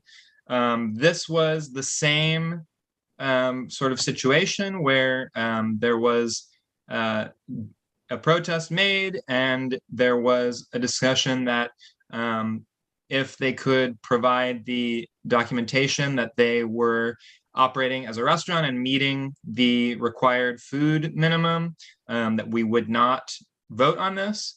So the agreement was that because these are confidential documents that they share with ABRA, that they don't want shared widely with their potential competitor businesses, that they would share the documentation directly with me as the chair of the committee. Right Spot did reach out. I met with them. I met with the owners. I met with their consultant. They showed me their food minimums. They are easily meeting the food minimums. So Commissioner Orlasky, it is up to you as SMD commissioner, but what we had discussed was that we would not pursue this. And I'm attesting to you now that they are meeting their food minimums based on the report to ABRA. Okay. Yeah, for this, then I am recommending that we vote to not protest it, or to, I recommend everyone vote against protesting. Well, that would be no action. Yeah, we just don't need to act on the recommendation of the committee. Yeah, I'm not going to protest it anyway. This renewal is a CR or CT? CR. Yeah, all CRs right now. Okay. Okay, great. So that was everything. Our next meeting is Wednesday, May 18th.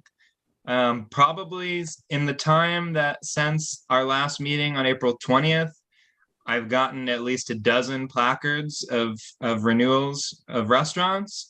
I am just being very open to the community. I've been open to the community in our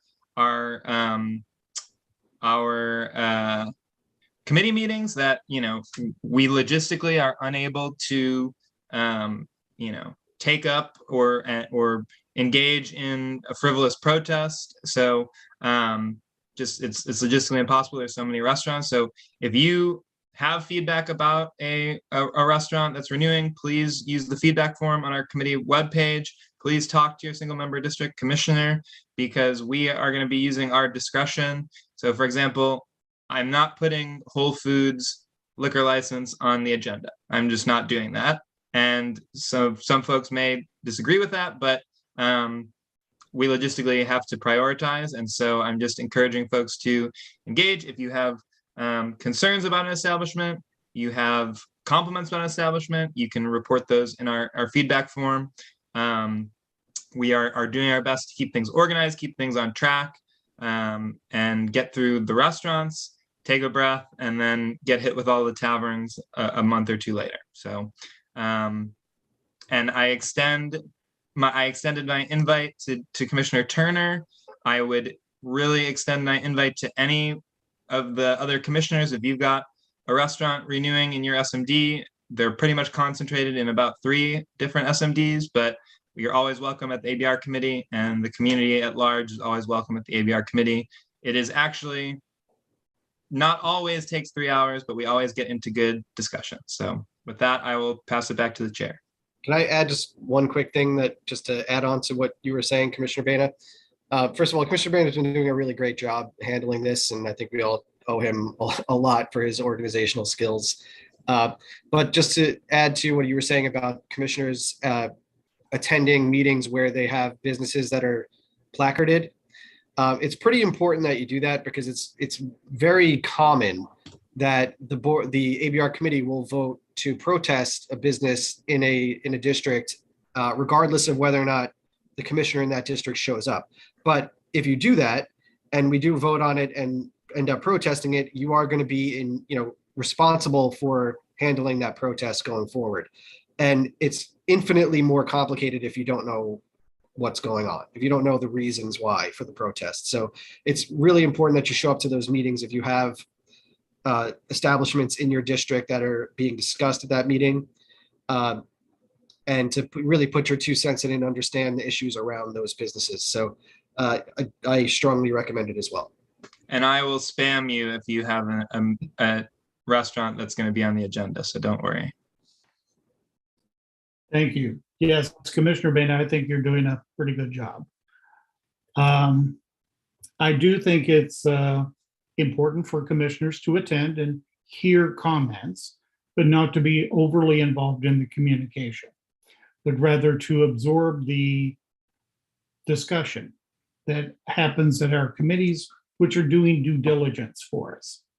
So as not to take over and dominate, but to listen and learn from the comments that are occurring.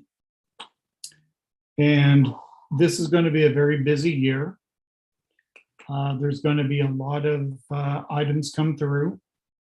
Commissioner Bena, I would suggest that you consider if a renewal has no violations, no problems, that it should be something that should sail through more quickly than ones that are problematic businesses. Focus on the 20% that are the problem. I am right there with you. However, we have some engaged community members that come to the committee that make their opinions known, and it's to some extent have to be very responsive to them as well. So it's a tricky balancing act, and I will definitely be picking your brain. Squad. I will be picking your brain on the right path forward and on that balancing act in the future. So thank you. Administrative 1B12, 1B10 continues to be vacant. We're now at nearing the point of unable to fill that vacancy. I did, at the last meeting, I was asked to look at a proposal for in-person and virtual meetings. I sent out a poll just to get a sense, and it was not very telling in that it was pretty equal across the board, except for one. To have virtual June, October, and just October. The reason I suggested June and October is that June would be just before the summer. October would be the first year or the first month of the new fiscal year. And then we could decide on what to do for December, as December would be a transition month from the current commission to the new commission that would be seated in January. And to help prepare that commission to execute their January meeting, their annual meeting effectively. Because in December, we would know who the new commissioners are. They would have been elected in November. So with that, I heard that Commissioner Handerhan would not be available in June. And we have to either be all in person or all virtual. Commissioner Ewart, do you want to make a comment? Really quickly, before we get to the in-person versus virtual meeting, could you just give us a really brief update on the next steps for redistricting? Yes, I'll do that after this. Okay, wonderful. Thank you. Where was I? On the schedule for in-person and virtual. Commissioner Kensick, I'm sure you want to make a comment. Of course I would. I just don't understand. I think I said it clearly in the email. I understand you're saying budget in June because it's the beginning of summer.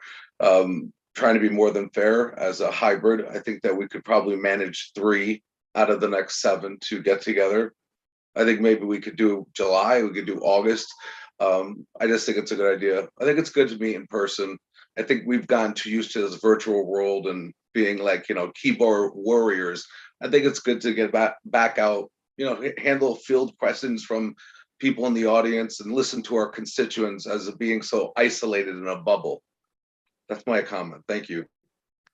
Okay, well, let's talk about that for a moment. So I appreciate your comment, Commissioner Kensick. I disagree. I think that, and I'm seeing this in my profession as well. The way that we've been able to adapt to embrace an online kind of meeting and engagement schedule has really opened the doors for just a really much higher number of engagement, higher number of people engaging with us as an ANC than what we've seen previously. We're more accessible. People who are throwing their dinner together can watch a meeting. It is just easier for folks to go to meetings when they're online, and or at least having an online option. And because of that, I don't think that a fully in-person is ever going to be a thing again, to be quite frank. I think hybrid is probably the way that the future is going to go. And I'm flexible with doing hybrid meetings whenever I can find the time to do so. But yeah, I think there's way more value gained from having some sort of virtual or online presence than being solely in person. Honestly, the in-person does give a personal touch. You get to see the expression. Excuse me. We do see increased participation because we have in 1B, we have a very wide geography. And when we had in-person meetings, it was very heavy U Street. No one from Pleasant Plains came. except for Patrick. Very few from top of the hill, because, and then a lot of seniors are now participating. They don't want to be out at night on U Street. So yes, there is value to in-person and the personal interaction. There's also value to increased participation that we're getting with virtual. And I think with the new 5 ANCs, the geography will be more compressed. And if the new 1B pretty much stays as it is, as proposed, it is a more concentrated area and you'll get more people in the new 1B, the same that you would get in the new 1A and 1, whatever the new one is, it's pink colored. 1E. Pleasant Plains, that area. That one is going to be more concentrated and will probably have Parkview and the Banneker area, so which people will attend. So a lot of the ANCs are now going to be a little more compressed. Most of the ANCs are now staying virtual. I was surprised by that they are staying virtual through the end of the year for the new districts to be implemented, because the new districts are going to have new people, new participants, and they're going to have new opinions on, and frankly, they should be in person to first organize. And that's going to be a good thing for the new districts. Do I think that we have the tools and the systems and the support in place for new commissions to come up and run and be effective? No, because we have not planned for that. We've not allocated for that. There doesn't seem to be a lot of interest in that, frankly. But I'll get off my tirade on that one for a moment. And Commissioner Farnan. Thank you, Commissioner Turner. And I do want to echo your sentiment of the pros and cons of both. I think we can bring in the pros of the virtual and the in-person, but I do just want to highlight, as the former consultant who did support a lot of in-person meetings and do a lot of the outreach, the checking in, the setting up, it is a lot of work for the in-person. So I think our first meeting, would be the biggest hurdle, but then after that, things would get easier. However, I do think this posture of 2 in-person before the end of the year is a good balance. So just wanted to add my voice there. I'll echo that, and I think that the 2 is a good compromise. And I know that the option thrown out was June and October, but to Commissioner Farnan's point about it being a big lift, June may even be a little soon. So maybe we look at like July and October. How about October and December?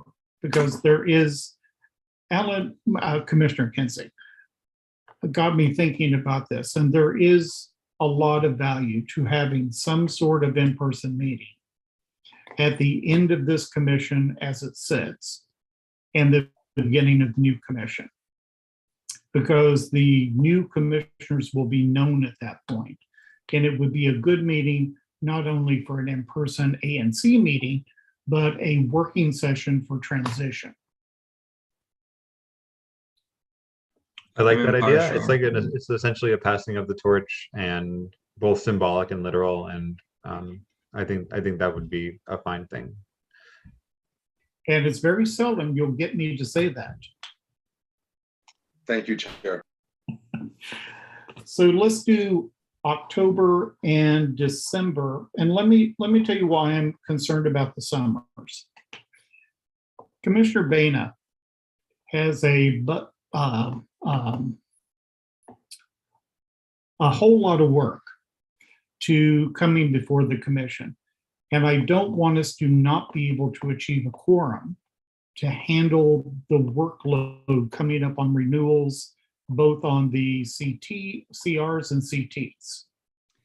Not having a quorum in 1 month is a real detriment during renewal time. Is, in your experience in the past, pre-COVID, since I was never a commissioner pre-COVID, was it difficult to achieve a quorum? 1B had one of the worst records of achieving a quorum for a while, as Commissioner Thomas remembers. We would sit in a room with very few people, just hoping the next person would come in so we'd get a quorum.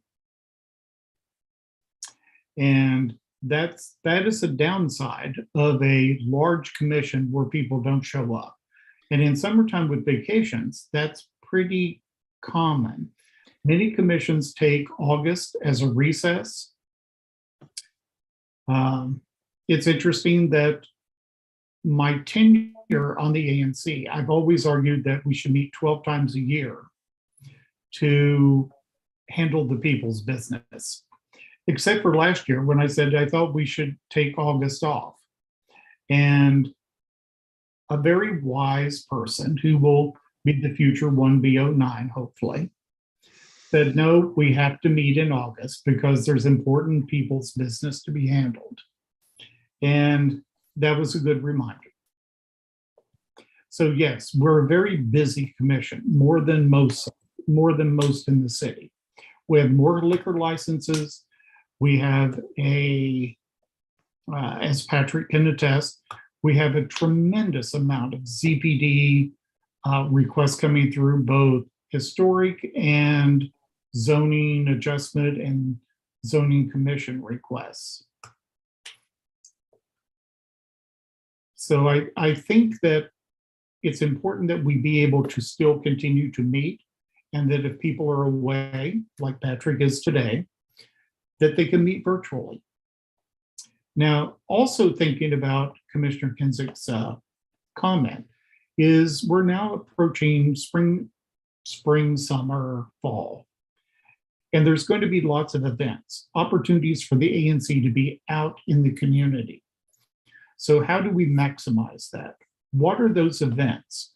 And I think earlier, Commissioner Ewart, you brought up about, I forget who brought up. Maybe it was Commissioner Luther about coin. I don't know if we still have coin,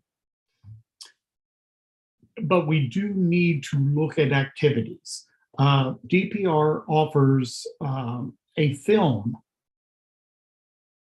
They will provide films and they'll set them up and run them.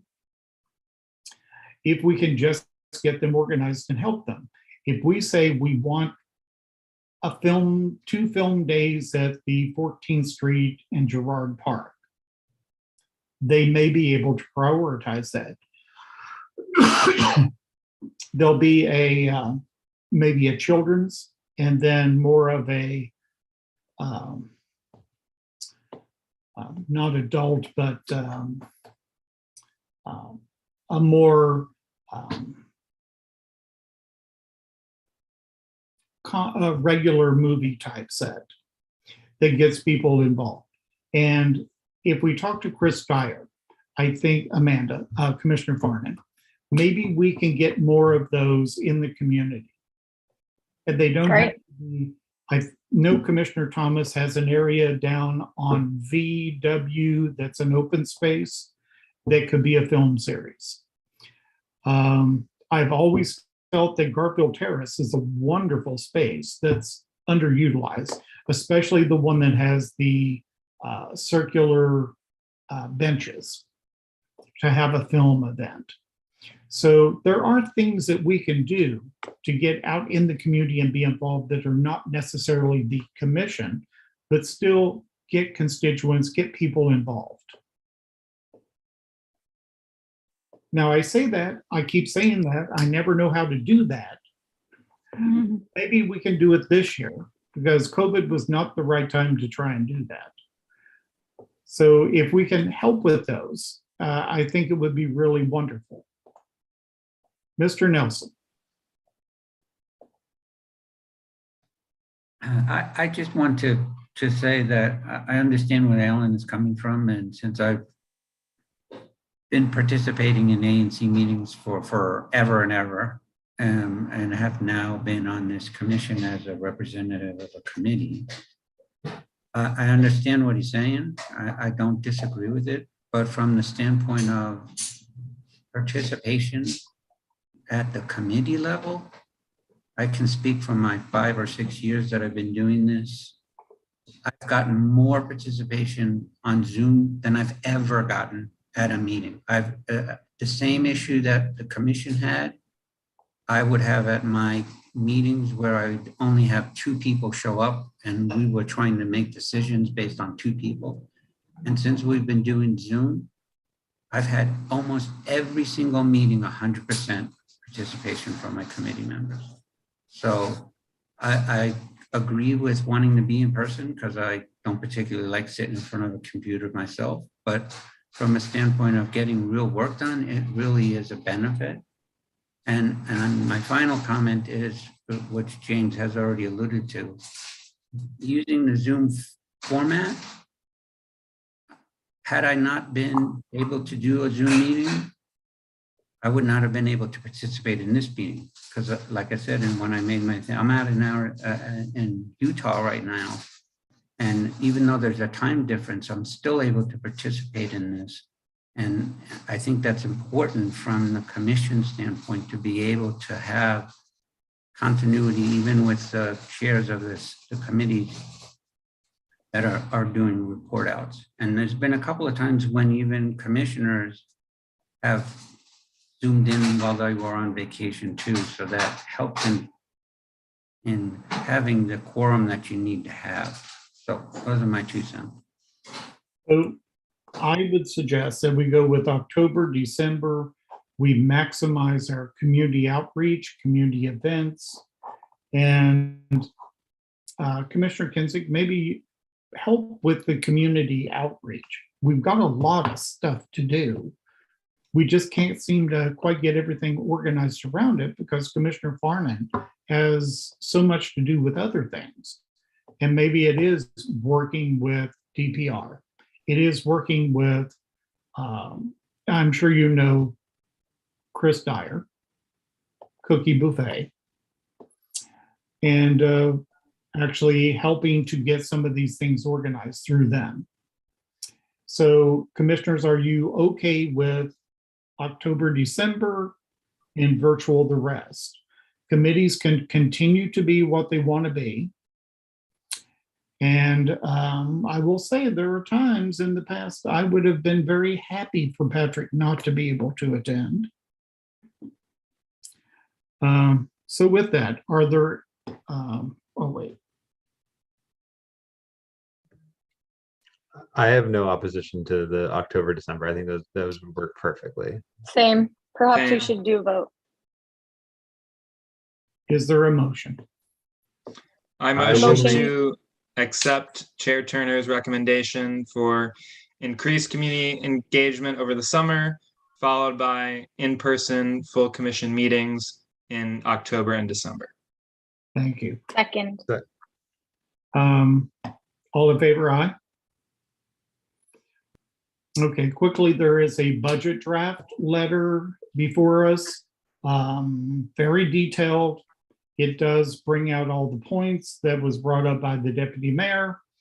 And with our prior ANC letter of the importance of supporting for the OANC, which is, if we don't support the OANC and the ANCs, we're going to continue to be stepchildren of government.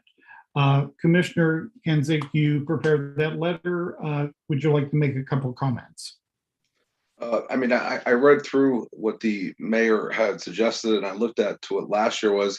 It seems as though, you know, overall good intentions. I think a lot of it has to do with her running a 3rd term this year, but it was pretty straightforward. I didn't see as much about, you know, LGBTQ stuff. Hardly anything that I saw last year.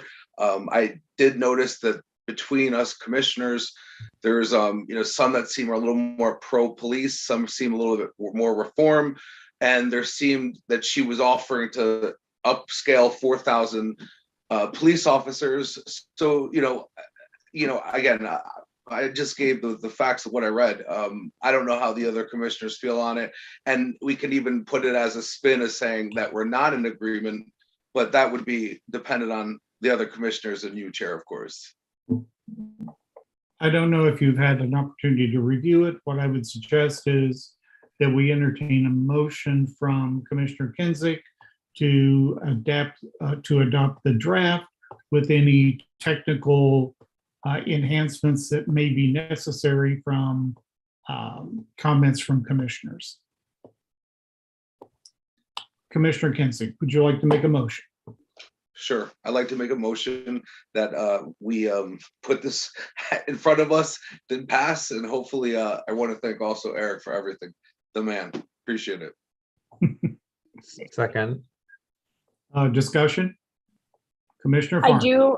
Thank you so much. I appreciate all the work that's gone into this. I would like to even add another asterisk on that where commissioners provide verbal confirmation for their support of the letter before transmission for the final draft. I like that. Yeah. I agree with that. Really, but no, you don't have to make if you don't respond, you agree. I agree. That is great. So you'll have 10 minutes to agree. 10 minutes to respond to the email? Yes. One day. All in Give favor? everyone one day. Well, hang on. Can we clarify what the motion is? Can someone restate it, please? It is approval of the letter as drafted with technical corrections as may be necessary. In addition to, with a friendly amendment, perhaps on confirmation from commissioners prior to sending. It may be that you just want to change the verbiage of something. Yeah, can we just make that a 24-hour period for commissioners to respond? It doesn't substantially change the letter. Yeah. Of course. At this point, a few more, like if we send it Monday versus it doesn't matter. So I would like to have the weekend to review it. Okay. Okay. Second, the friendly amendment. All those in favor, aye. Abstain, 1. Motion passes. Oh, got to find the agenda again.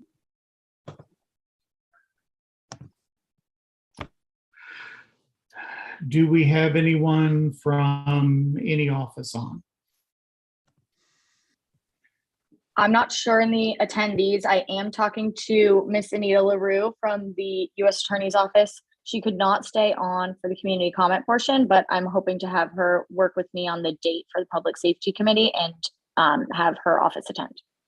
I would very much like us to promote and calendarize their events because it's very important for. Great.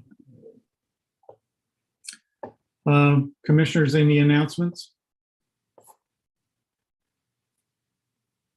Thank you, everyone. Happy Cinco de Mayo. Go have some tequila.